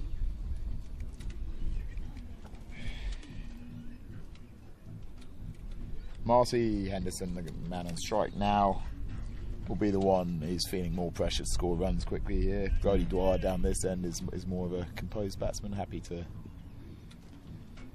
accumulate. So Marty into the offside, he'll just get the 1 there, running quickly.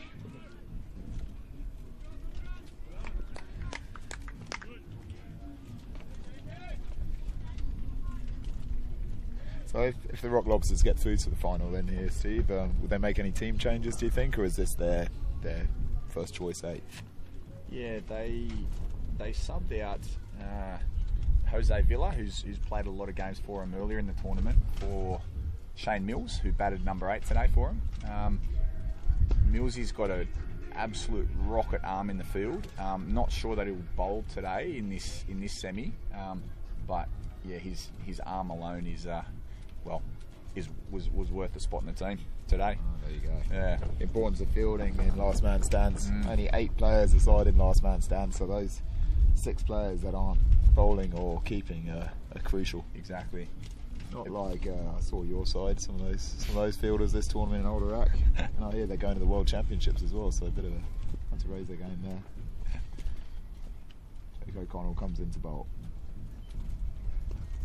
A good line again outside off stump, really making the second 11 batsmen have to work for their runs here. Just another single there for Marty Henderson. He moves on to 5 off 8 balls. Score now 17 for 1 after 3.4. It's another great over here from young Jake O'Connell. Marty's probably looked at this in terms of what bowlers are coming, and so that should come back for 2 there. That's good running there from Brodie Dwyer. He saw the opportunity early, set off quickly. yeah, well run.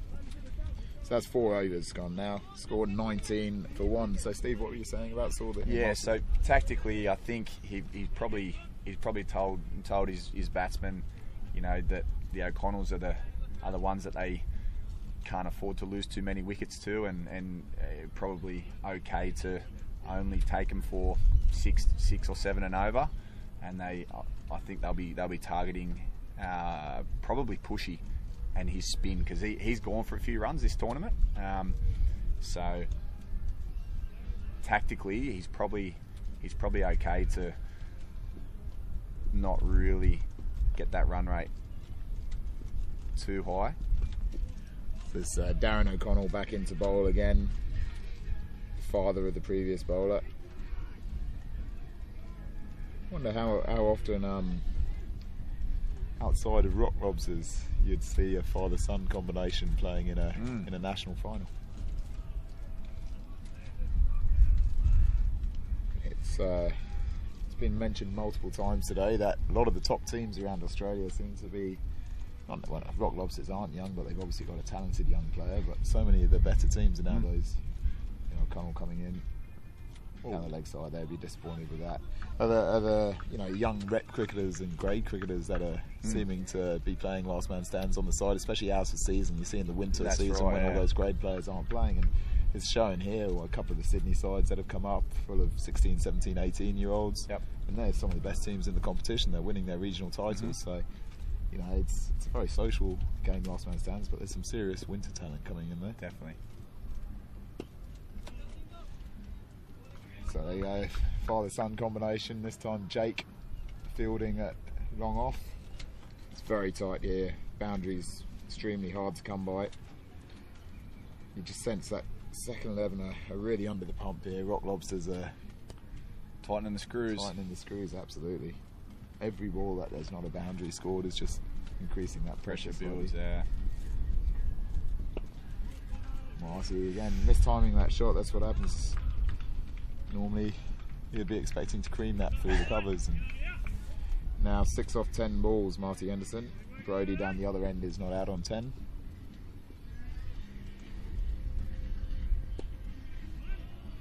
There's the leg side there.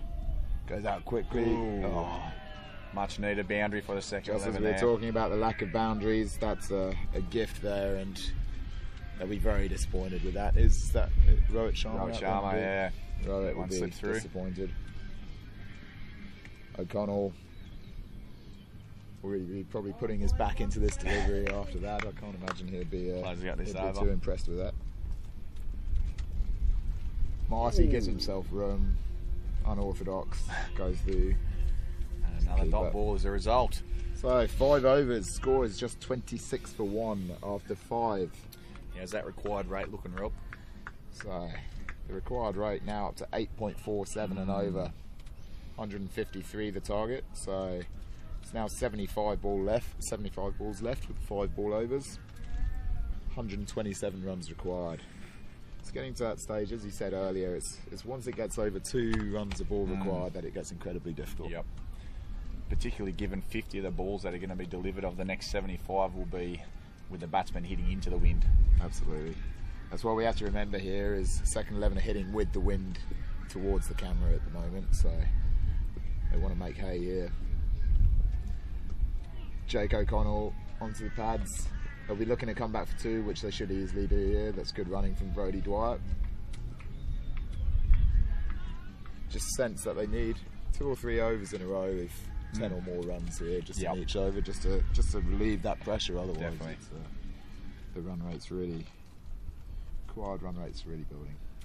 So young O'Connell coming in for his second delivery.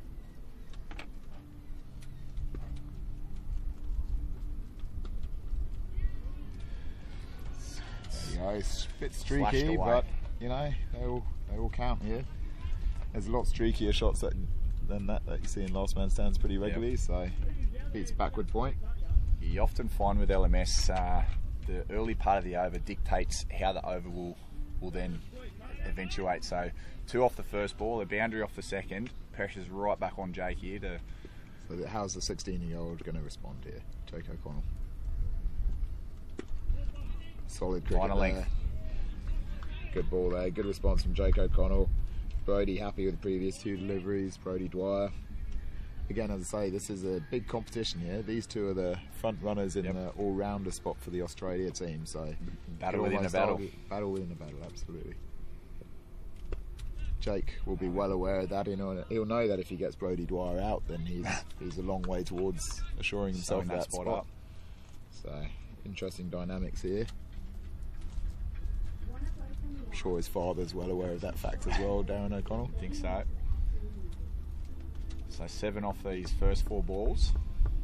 They really need Marty on strike for the last ball. Marty Anderson now 10 off 12 balls. He'll really be looking for a boundary to get him going here. Going to look for that leg side again. I think he's Rob. leaving himself a bit of space. Oh God, lucky edge there. It's rolling away. Well, there you go. They all count. And that's a big moment there for Marty Anderson. Straight away moves to 14 off 13, so the pressure's off the skipper there. 11 off the over. That's what second 11 needed to get going there. They've got their two of their big players at the crease now. 1 on 17, 1 on 10. 3 overs bowled by each of the O'Connells. So Yep. a little bit of pressure off there as well, knowing that you got through 6 of those overs just for loss of 1 wicket. Definitely. So Looks like they're keeping an over up the sleeve for Darren for later in the game, and bringing on Nathan Tyrrell to bowl his left armers. So Nathan Tyrrell to bowl his left armers, in as we've said multiple times this game, the #1 ranked last man stands batsman in the world. Yep.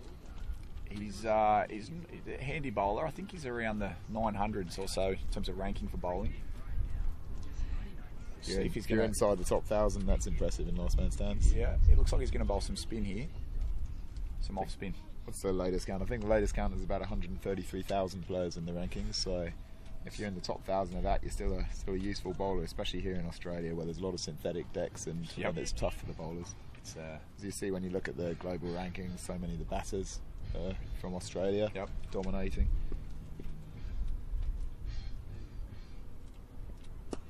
There you go. Decent first ball from Nathan Tyrrell. Brody Dwyer out to long on. They're coming back for 2. Marty's quick though, he should make that comfortably. Excellent running from the skipper at the non-strikers end there. Score 39 after 6.1 overs. So the lack of pace here, and they're inviting Brody Dwyer to hit into the wind, Come try down and the take wicket. on the spinner. Yep. Good full ball there from Tyrrell. It's an excellent start to the over from him.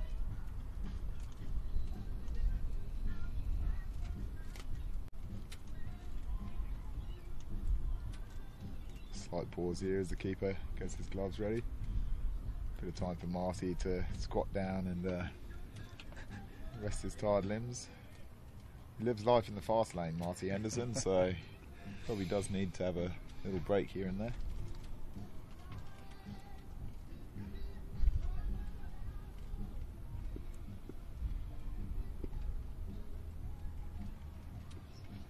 Good ball there from Tyrrell.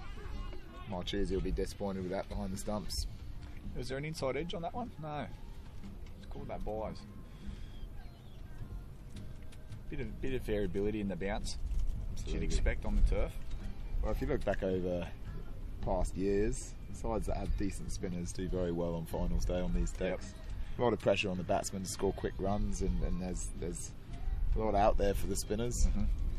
One of our co-commentators, Trav Harker, does his finest work out here on the turf. Absolutely. Little left arm tweakers. You'd say that the fact that it's a spinner's wicket is heavily linked to the fact that the president of the club is a spinner. Big shot there, and that is just clearing Rohit Sharma out there at deep mid wicket. So Marty Henderson, the skipper, now beginning to get going. So that takes him to 20 off 14 balls. So the pressure really off Marty Henderson now. He battled through those first 10 deliveries and showed his experience in not losing his head, waiting for the ball to hit. And as Steve said earlier, this is the time that Marty's going to be targeting those hits with the wind. That's why he's out there early. He's out there to hit those big shots over mid wicket with the wind. He's reverted to his medium paces now. Another good shot there, but he's hit it pretty well out to long off. So that's Pushpinder Jasal throwing the ball back into Nathan Tyrrell there. So Pushpinder, good innings with the bat today, 50 off 41 balls. A bit slow by his standards. He's also had a terrific tournament, so he's in the running for the Australia spots.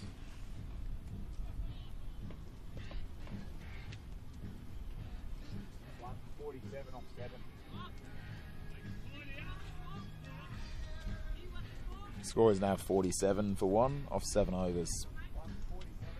So the required run rate now at 8.15, so just making for a terrific game of last man stands here.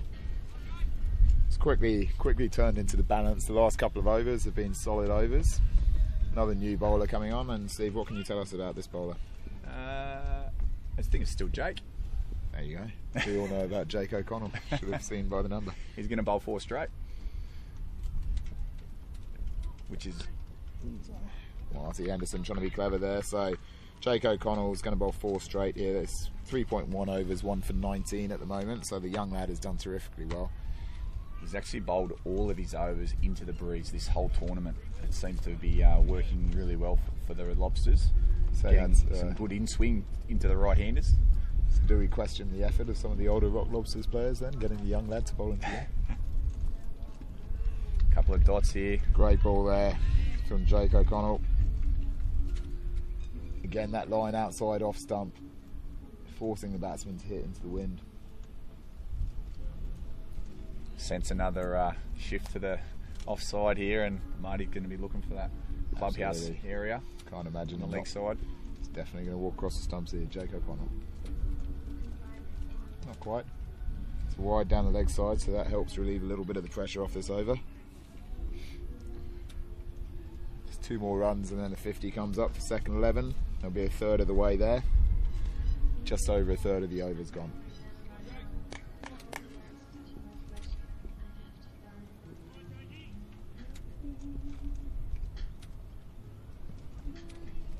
Oh, he's hitting nasty there.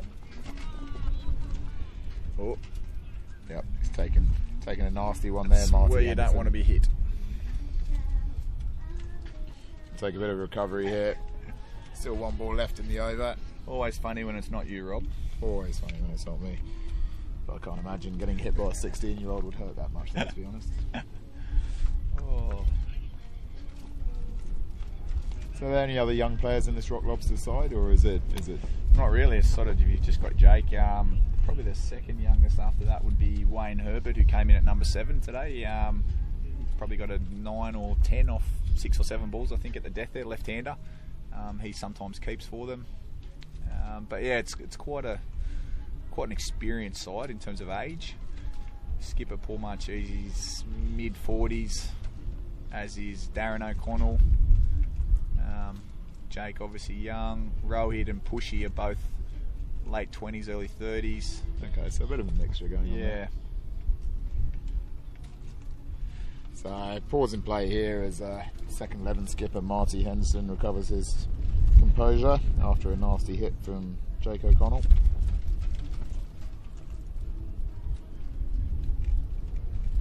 So given the batsman and situation there, it's good that we didn't invest in stump mics for this tournament. Yeah, agree. It looks like he's it might have been inside of the knee, Rob, where he's been hit there. Could seriously affect flexing his he's bowling, maybe. Yeah. Just get a bit of ice on it, he'll be alright. Well, no, Marty, maybe a can of bourbon. Cold can of bourbon on there. Cold can of bourbon, absolutely.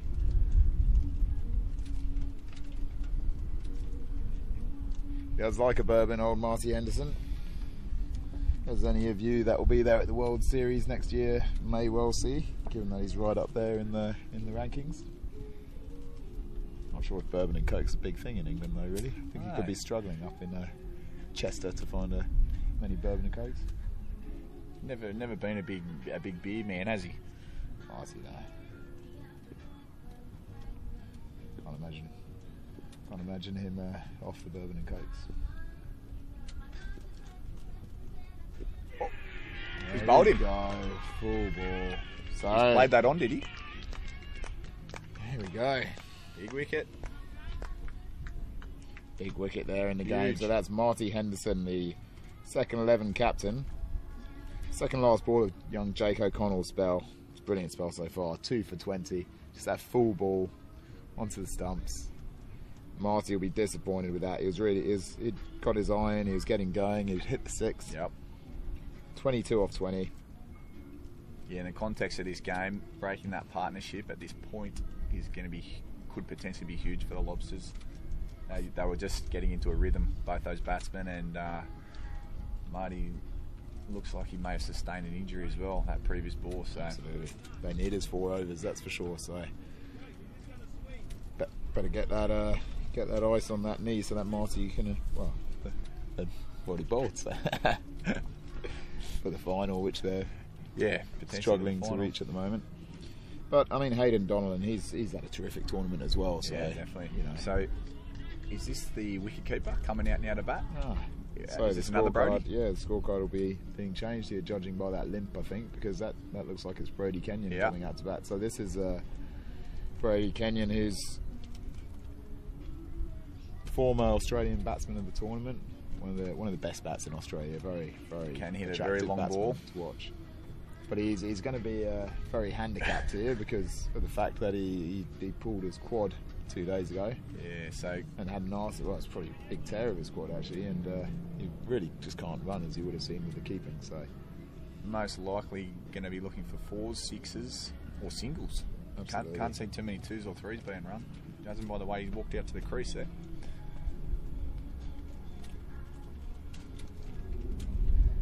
Getting ready for those big shots. He's showing his intent there out there.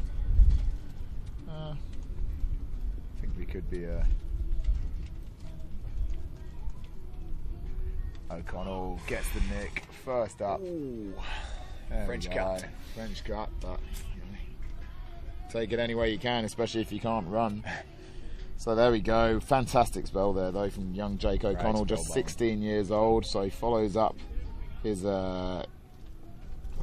38 off 22 with the bat, with 4 overs, 2 for 24. In the context Yep. of bowling into the wind, with batsmen looking to go after him and hit Yep. over mid wicket, to just go for 6 runs and overs, a Huge. incredible spell Yep. there, Steve. So who have we got coming on to bowl now? Nathan Tyrrell again. Tyrrell's going to continue, yep. So the slow left armers. While you got Brodie Dwyer, the left-hander out there, this is a good tactic to get him to hit into the wind. Bit of pressure building now on Brodie Dwyer. 9th over just starting, scores 52, so now 101 required off 12 overs. So it's all about that 2 runs a ball that you spoke about earlier, Steve. They're still well ahead of that, but they've started the opposite end to the Lobsters. That's going to be playing on their minds too. So there we go. Rohit Sharma out at cover, gets it back into Nathan Tyrrell, the world's #1 ranked batsman. Yeah, I reckon they would have been targeting 80 to 85 off this first 10 with the wind. So That was actually pretty good running by someone with a torn quad. ooh, Let him go. He's a brave man, that Brodie Kenyon. another 2. Muscling through the pain. He looks like he's really struggling to come back for that second. This is going to be difficult for them, judging by those first 2 balls of this over. So it's a quad injury, you said, Rob? Pretty sure it's a quad. He seemed to be holding his quad when I saw him get injured. I haven't actually had as much of a chance as I would like to speak to the second 11 boys this tournament, so I'm not quite sure what it is. Good ball there from Tyrrell, outside off stump. Pressure just builds a little bit more. Outswing away from the left-hander there with the breeze, pushing across the ground from left to right. So Brodie Dwyer now 23 off 22, the batsman on strike, having opened the batting. Solid shot there from Dwyer. And for 2. It's going to push the crippled Kenyon back for 2. This brave running here from Brodie Kenyon, he's doing very well, but you wonder how much it's going to impact on his batting when he actually gets strike again. I'm actually a little bit surprised the Lobsters aren't targeting the end he's running to every time with their returns, their Absolutely. throws. Tyrrell down the leg side, turned away. Brodie Dwyer could have taken the wide there, but he felt that he needed to get Kenyon running again, so... It's the 9th over now finished, scores 59 for 2 after 9. So, game in the balance here. Tight bowling by the Rock Lobsters.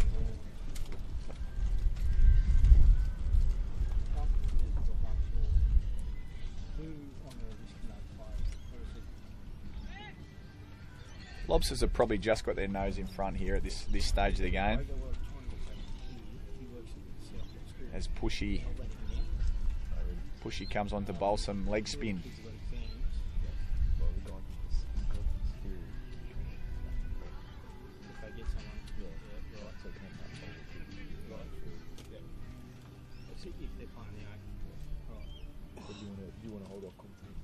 Yeah, if that's alright.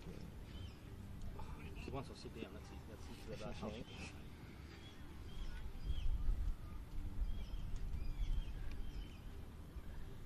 Looks as though Pushy's going to bowl his medium paces here. So this Pushpinder Jasal coming on to bowl, who earlier got 50 opening the batting for Rock Lobsters, so held their innings together. Brodie Dwyer off his legs again, down a deep fine leg. He should be able to come back to 2 here for 2, and he does. Solid running from Dwight. So 61 with 4 balls to go until the turn, until the halfway point when they bowl their 10 overs from the other end, and they'll be hitting into the wind there. But at least Brody, the left-hander, still in there. Out to long off there. Darren O'Connell, ball back into Pushpinder Jasal. So you'd think with the second 10, Brody Dwyer set on 29, it shouldn't take him too long to get to 50. That's going to be hitting with the wind. That's going to be really important for him to get himself retired and to 50 as quick as possible.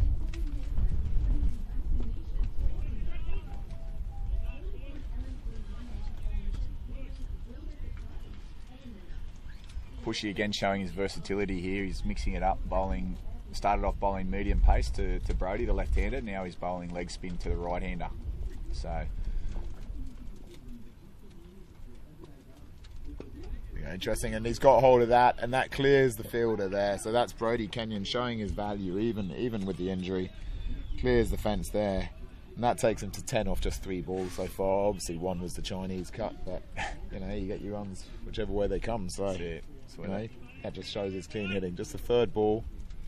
Yep. Clears deep mid-wicket. Giving a really good boost to the run rate for the boys. Required run rate as it stands at the moment is 8.3. 85 runs needed from 51 balls. Dwyer again now on strike. The 2 Brodies at the crease here.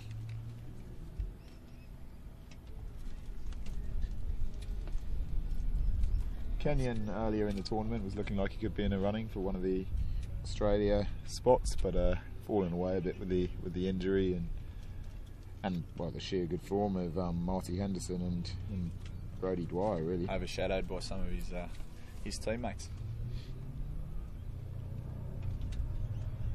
So that's the change of ends for the 10 overs. Lobsters will be reasonably pleased, I think, with the position they're in. Absolutely. So you would have thought if the first 10 overs had been bowled from the other end, you'd almost say that second 11 were almost favourites here. It'd be a good result, yes. But just due to the ends and the strength of this wind, they've already lost one of their left-handers here, second 11. So we've got about 20 runs for Brody Dwyer to get here to really take advantage of hitting with the wind. So he'll be looking for a couple of sixes here, just to over mid-wicket with the wind, just to relieve the pressure on the lower order. So 84 runs required from 50 balls in this second Australia Championships semi-final. This for a spot in the final against the Park Cricketers, who are the home side from Gold Coast. So will it be Wollongong or will it be Ipswich to take on Gold Coast in the final? And haven't they surprised a few teams and people? The Park Cricketers. Very nice young bunch of guys, well behaved, very polite. Love their cricket. Managed to muscle through schoolies to still get to a final of a tournament. Leg by Nathan Tyrrell. Brody Kenyon gets down the other end now. Schoolies, for those of you that don't know, happen once a year here in the Gold Coast. Anyone that's finished their high school basically experiences alcohol in a big way for the first time. So the fact that the young lads have managed to get up and play 8:30 games and win a lot of cricket despite all that is very impressive. I think they're going to slot in well to the LMS culture. I think so. Good ball there from Nathan Tyrrell. Squirts off the outside edge out to, they're going to go for 2 here. Looks to be moving a bit better now. Absolutely. Easing up. Might have just been a case of getting it warm. Absolutely. See if he can still walk for the final there after this. If they get that far. 81 required from 48 balls now.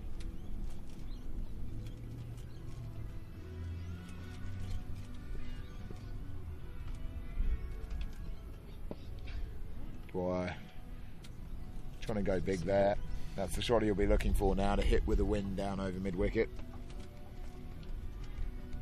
So Nathan Tyrrell, 2.3 overs, none for 19 at the moment. Yeah, and he's one of those bowlers that I was discussing earlier that the second 11 batsman would be targeting. Absolutely. Well, he's getting through these overs pretty safely at the moment. Context of this game, you'd take 7 runs and over from Nathan Till.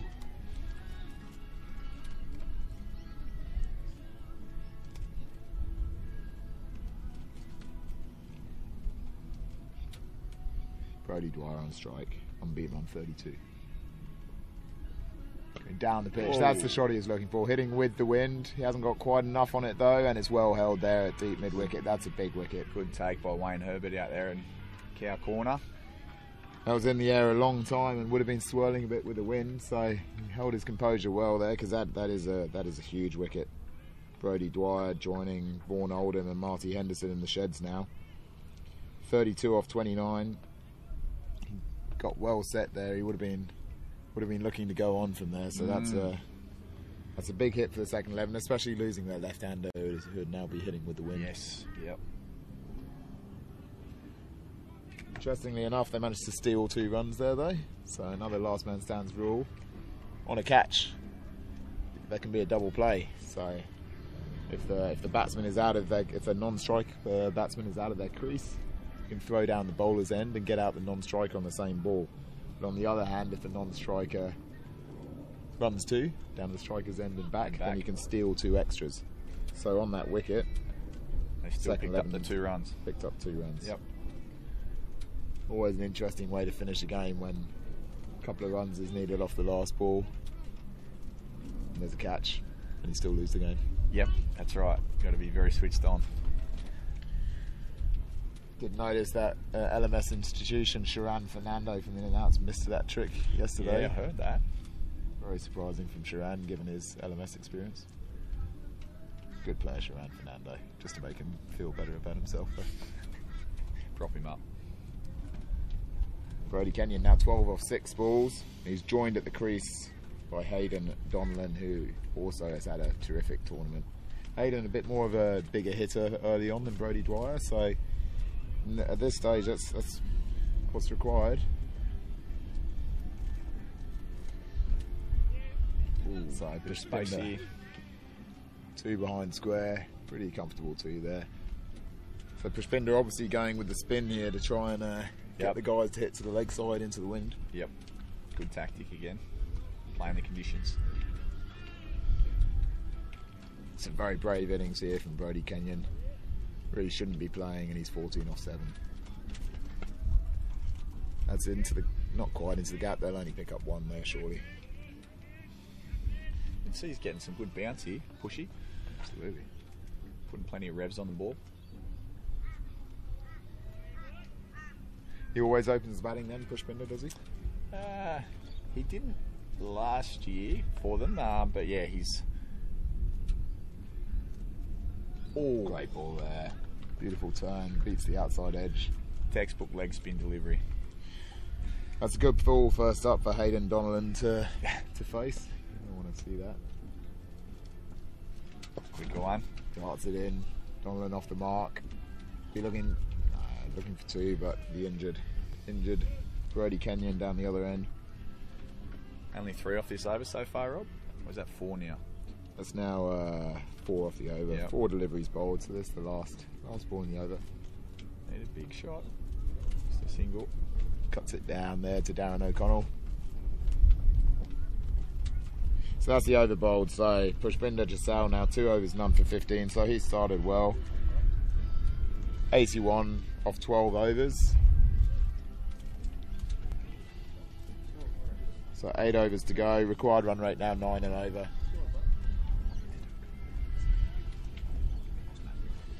So our favourite commentator, Travis Harker, is back in the booth now. So Travis, president of Runaway Bay Cricket Club and terrific spinner himself. So Travis, welcome back, and I'll leave you. What do you think of that spin bowling from Pushpinder there? Is that one of the great spin bowlers that you've seen on this wicket, or does it?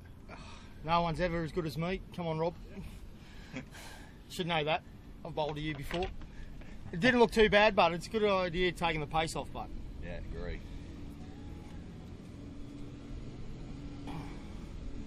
As the council sweep street cleaner drives behind us.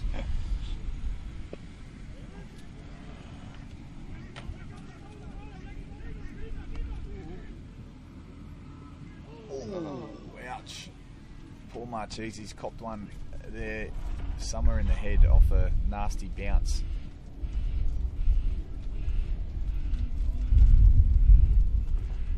He's as tough as nails, Cheese. Is he? It'll take more than that to keep him down, I think.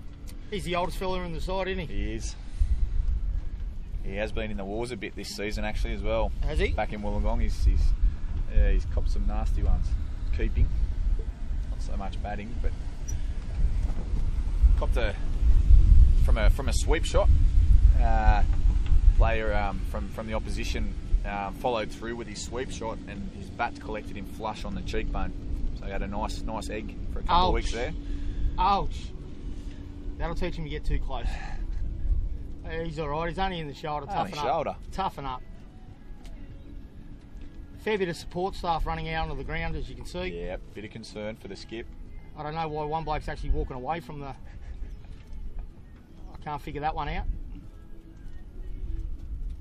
He actually looks like he's walking to the square leg umpire. Where's he going now? What's he doing? Oh, water for the boys. Oh, there you go. He's in the game. Good team, man. He's in the game. Looks like he just got some magic spray, the old fella.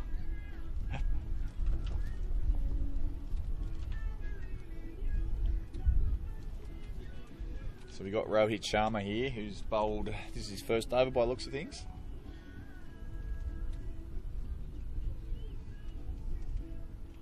Bowls stump to stump. Keeps things tight generally. We'll be looking to take the ball away from the right hander here. Perfect wind to do so. Yeah.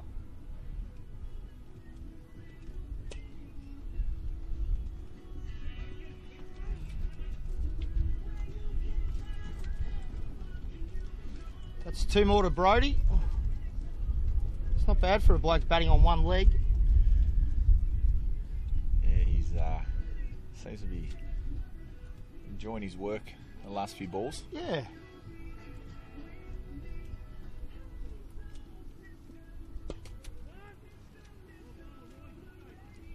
Another single, but it looks like the guys need to get a bit more of a wriggle on. They need 68 from 38 balls.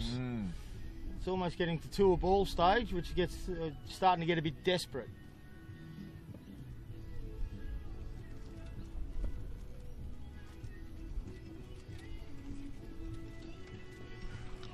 There's that shape.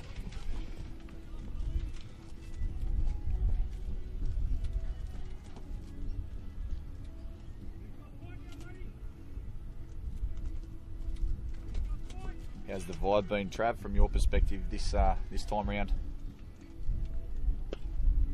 The vibe's been pretty good.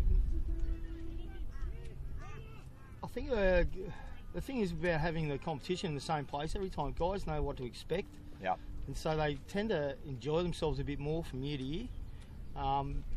Saying that, a few of the older heads learn to pace themselves a bit more.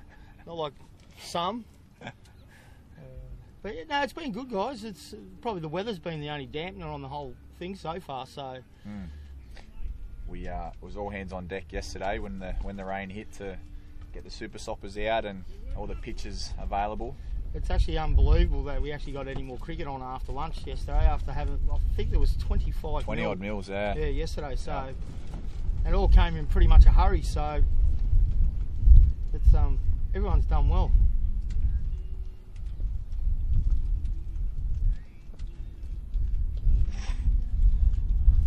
Only in Queensland, mate. You get the heavy rain and then the ground soaks it up. Yep. And you're ready to go. Brodie facing the leg spinner Of Pushy. That's easier to say than his name. Ooh. 2 dots in a row. Pressure's mounting here. Seems to be working, taking the pace off the ball again. He's got to make his mind up here, Brodie.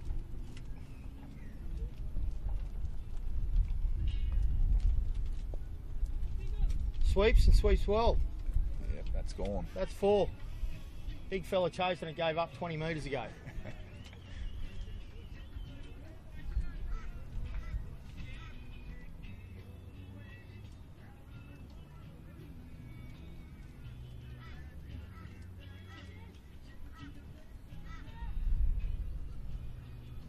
Bowler's now chasing the game by moving the fielder to where the batsman just hit it.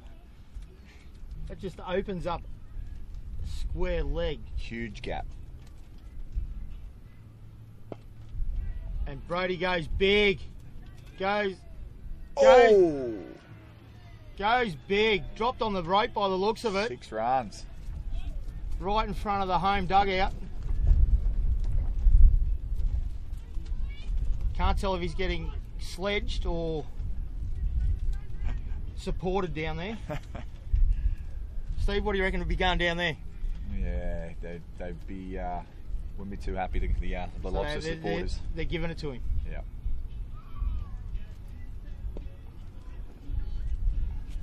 Amazing the amount of times you see blokes walk in a couple of metres from the rope and the ball goes over their head. Captain killers, those ones. They are. No excuse for dropping a ball and then letting it go for 6. Or even worse if they only go for 4. Well, that's worse. That is worse. Batsman call for a drink. It must be really thirsty after 2 overs getting the last one. It's all that heavy lifting. It looks like the fastest bloke on in their team's running the drinks out. Good setup. So Brody went 4-6 then to finish that over. And the score's 99 for 3 after 14 overs. Run rate they've got at the moment is 7 and over. The required rate is 9. So it's still in control, but they've still got to keep wriggling. It's 54 from 30 balls. Yeah, row it to continue. And as we see there, the umpire just dropped his water bottle. Never had a very good set of hands, Krusty. Stick with the umpiring, you reckon, Trav? Pretty much. Well, even though I've been on the end of some of his harsh calls, sometimes umpiring's not his game either.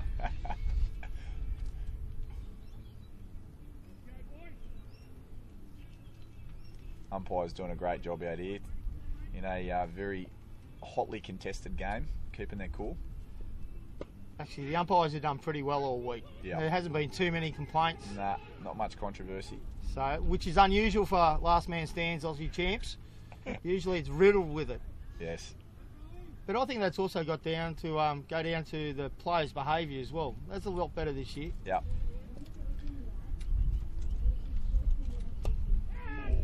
Oh, you spliced that over point. You've got a rocket arm, Millsy. Oh! Close. Great arm. Unfortunately, the wicketkeeper just couldn't get it in his gloves. I think the batsman was out by a mile. Yeah.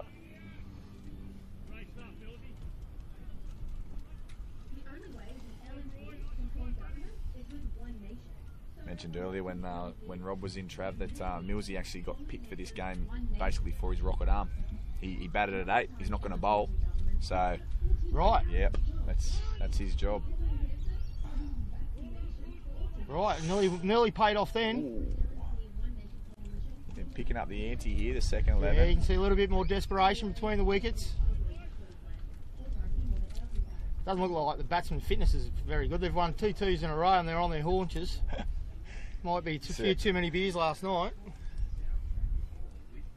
Celebrating that big win over 3 short and Sammy Lang. Oh, they might have gone too early, have they? Just the one. Out to cover. Batsmen are giving up on that one. They just walked.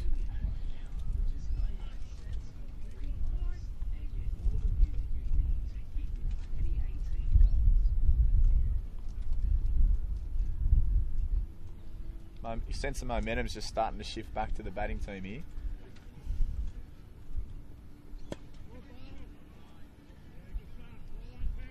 Yeah, but they just really need to start getting some boundaries. You don't want to be trying to chase 20 plus in the last over. Yeah, that's true. With only 5 overs to go. No, sorry, my bad. 6 overs to go after this one. That's even wrong. It is 5 overs to go after this one. They need to really get a wriggle on. Doesn't update it.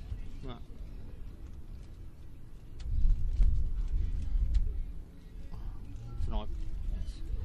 Some technical difficulties here. Well, we get an updated scorecard.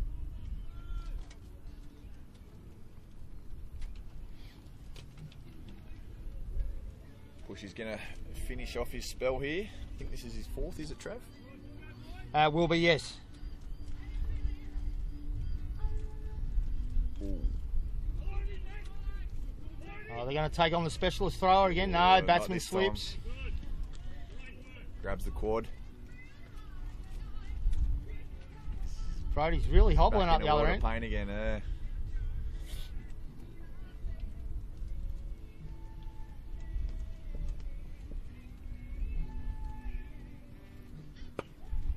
Oh, he's tried to go big, the batsman. He ain't got it, it's just dropped short. Looks like Brody's not even considering 2s now. That might see Brody lash out here. He's going to try and hit some boundaries.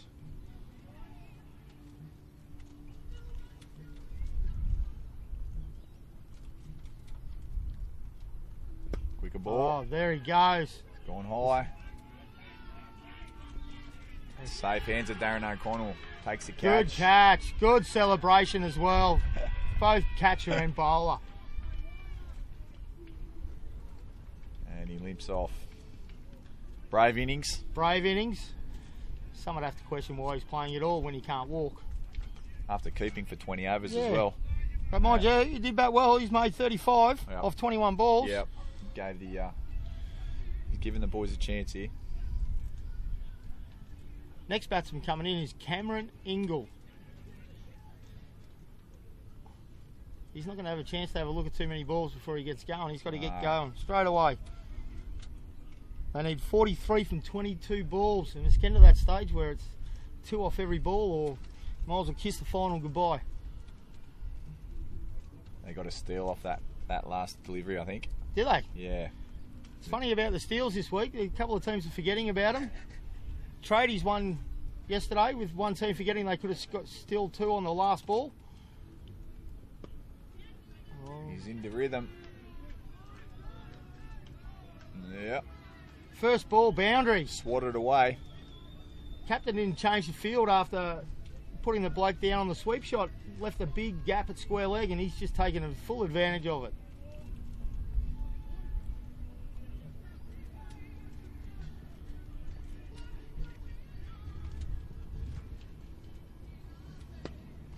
Oh, he's gone again. Mid-wicket. Another couple. He hasn't quite got that one as well.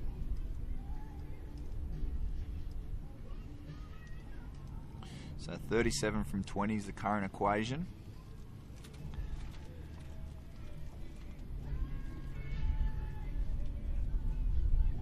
Just looking at the bowling stats here. So Darren O'Connell still has one up his sleeve from he opened up. We've got Nathan Tyrrell with 1 to bowl, and Rowett is going to start his 3rd over here. So interesting to see how Paul Marchese, the captain, manages these last few overs, and who he's going to leave the last over to. Have they got any secret weapons, Steve? No one that hasn't bowled yet? I don't think you're going to see any new bowlers come into the attack. No Trav. surprises? No. I'm going to try and stick with the formula that's got him here, I think. Right, fair enough. Yep.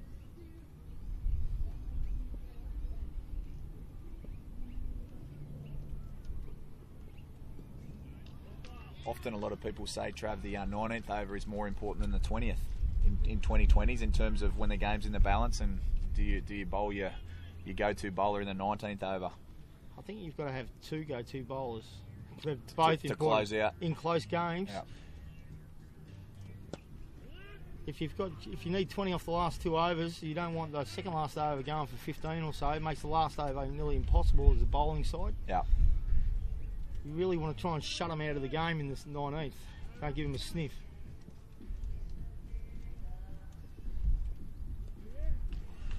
Full and wide outside off. It seems to be tactic. That's where he's bowled all 3 balls in this over. Second dot of the over.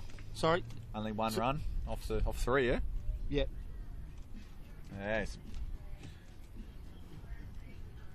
Slight adjustment to the field. That means he's bowling wide. Now he's got a really big gap at point. Yep. And he's just hit it straight there. Going to Take the arm on. The rocket arm, he's not going to get there in time. Easy 2. Still only 3 off the over with the 1 delivery It's pretty left. good over. They've got to get double figures in the overs. 34 from 16 required. Starting to get on the wrong side of that tool ball. Yeah. They're pushing for 2. Oh. Oh, overthrows. No. Good tactic by the wicketkeeper then, just lying flat in the middle of the wicket as a speed ump. Just trying to slow the batsman down.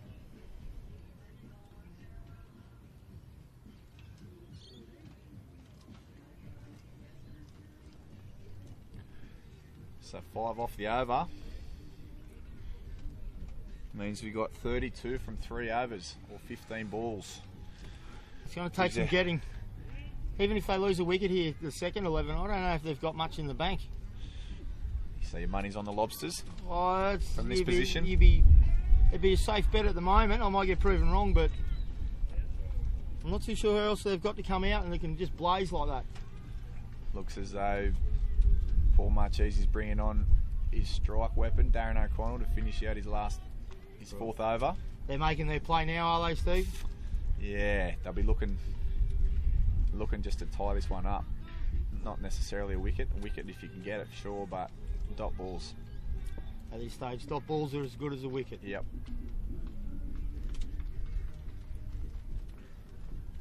Well, he's lashed out. Sometimes dots are even better than wickets, Yes. depending who the next batsman in is. Well, true.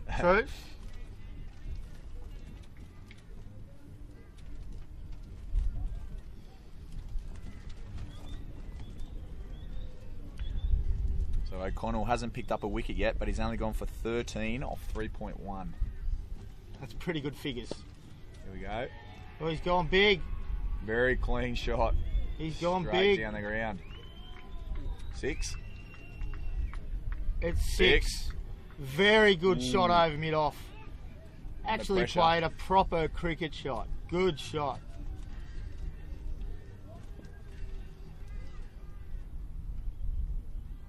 Oh, he's missed that one by a foot. Tried it again.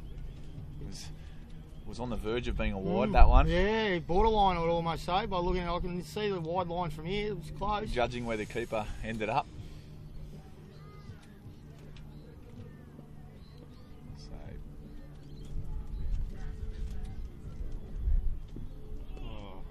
another dot.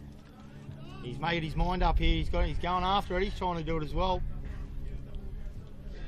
Hayden's trying to get on with it, but he looks like he's losing his shape on a couple of these shots. So Only 6 off the over so far with that Zach and last delivery coming up here. charges, Going to be a single. bunts it down the ground for 1.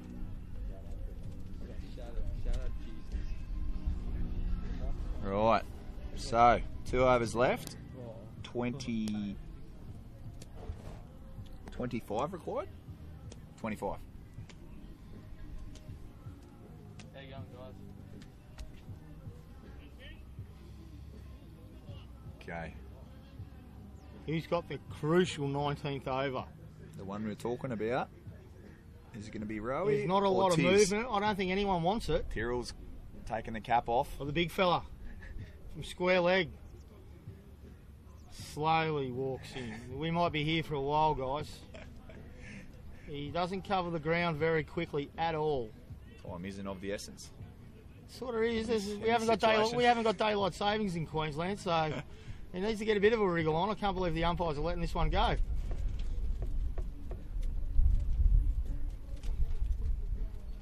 He's still not even to the wicket block, this bloke. He is a big lump of a lad, but He is. So he's got 1 for 22 off 3 at this point. oh, he's a left-hander too. Yep. Looks like he's going to bowl his medium paces rather than his spin.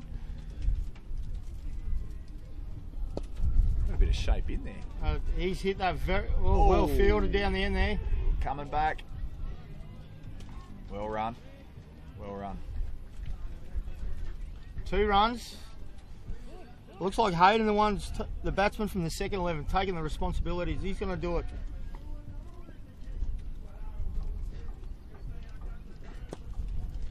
He's going again, bunted it down the mid-off. Looking for the other 2. They're coming back. They're going. And they're back again. Have the second 11 boys got the petrol in the tank to run 2 every ball? I don't think so. You're looking for the rope here.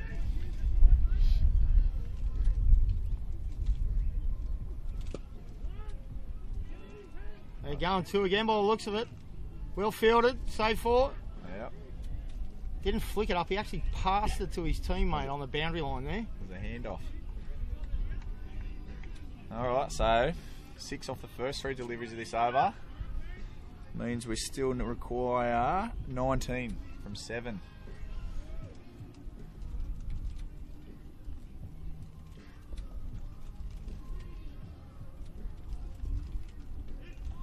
Tighter line there from Tyrrell. Just the one, hit him on the pad. One more boundary the second 11 need from this over to make it, give themselves half a chance.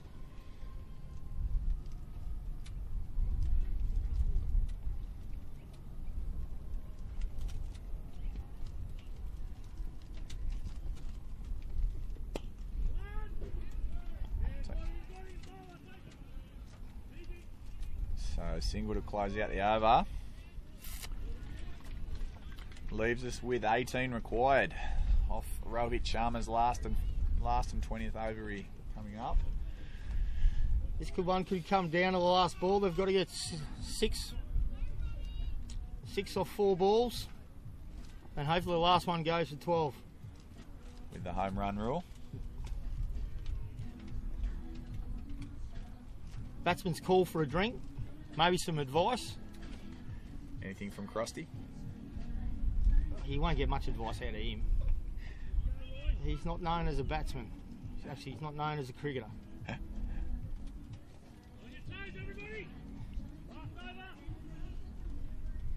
it's going to be Hayden on strike again here. Oh, there's another bloke. There's more advice coming out from the crowd. No, doesn't need it.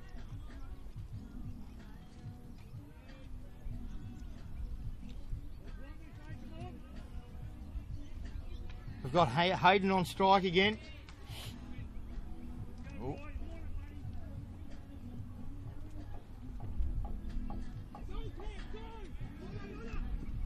Oh, he's hit him in the back.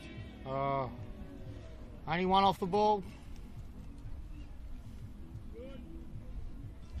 Batsman was trying to get the ball down to fine leg there. There's no one there. There's plenty of gaps.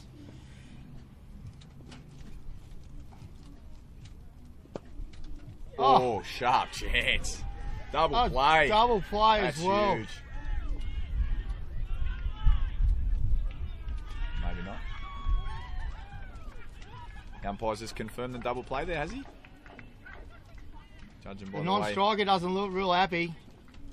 Taking a long time to get up. Lobsters are celebrating. Yep.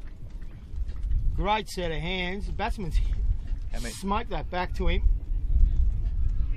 Yep, they're both walking off. Double play, big moment in the game. 2 fresh Really? batsmen. Very sharp chance, that one that Rowie took. And then had the awareness to turn around and whip the bails off at the non-strikers end. Or is to get that the double play. Was that only one batsman to coming out? Yeah, down to the last. Oh. Is that right? 7 down? I think it's 5. a run out 6. 1, Maybe it's just not padded up yet. 5, 6. You can only see 5 wickets on the scorecard there. No, that's it. His last man stands. No pressure on you, Sunshine. That's him walking out now. He hasn't confirmed. Oh no, here he comes. Sorry. So number 7 and 8 stride to the crease with a big task. 17 off 3. So minimum they need off the next 2 balls is 5 runs to then take it down to the last ball, with a 6 being worth 12 runs. Jeez, I hope these blokes have been practicing in the nets for this. Got to go straight after it. Got to go big. Into the wind. Big gap at point. Big gap at mid-wicket. Could write themselves into LMS folklore if they can get the job done from this point, Trav. Oh, exactly right. He's charged him. He's missed it. They're running. Oh, no ball's been called. So we've got a run out and a free hit coming. Wow. It's all happening this last over. Yeah. It's like the second 11 is self-imploding here. So above the waist, full toss. That the square leg umpire's called a no ball. But Corey's been run out at the non-strikers end. Which just leaves Dave Fitchett to be the hero. Doesn't look like much of a batsman. He's got his thigh pad on the outside of his pants. That usually tells me a sign as a bowler that I'm not dealing with something special. He's asking for some advice from square leg. He won't get any there.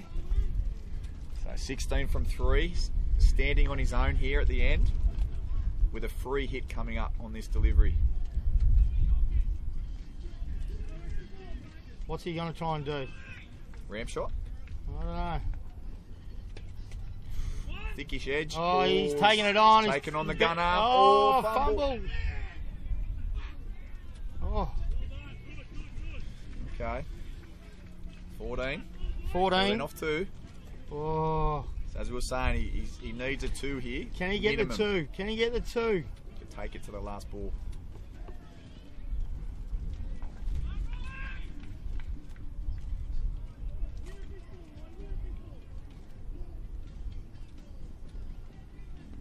Dot ball. Bowler's pretty happy with himself. He's celebrating before the job's done. He saluted to the crowd. Geez, I'll tell you what, the next ball wouldn't want to be a no ball free hit. Or a wide. Yes. And it will travel for 6. Jeez. You look like a goose.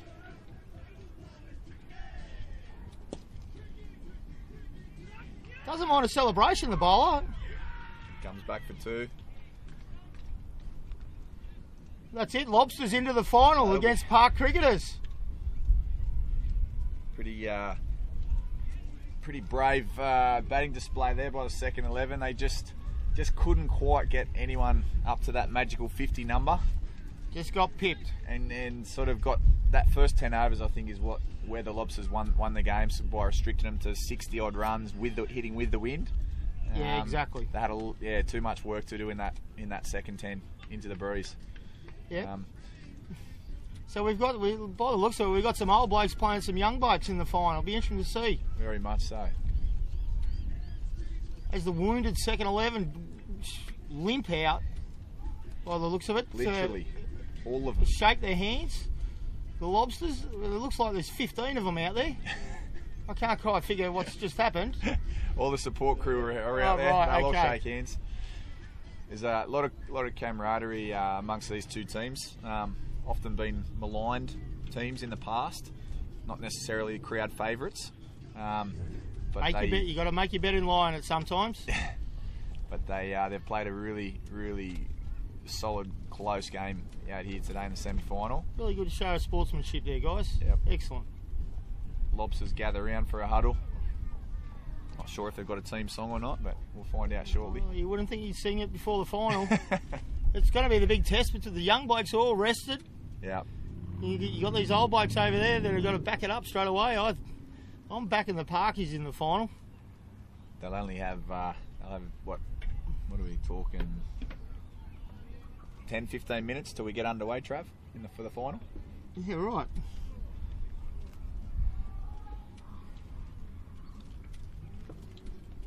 Oh, mate. Okay. We're off, mate.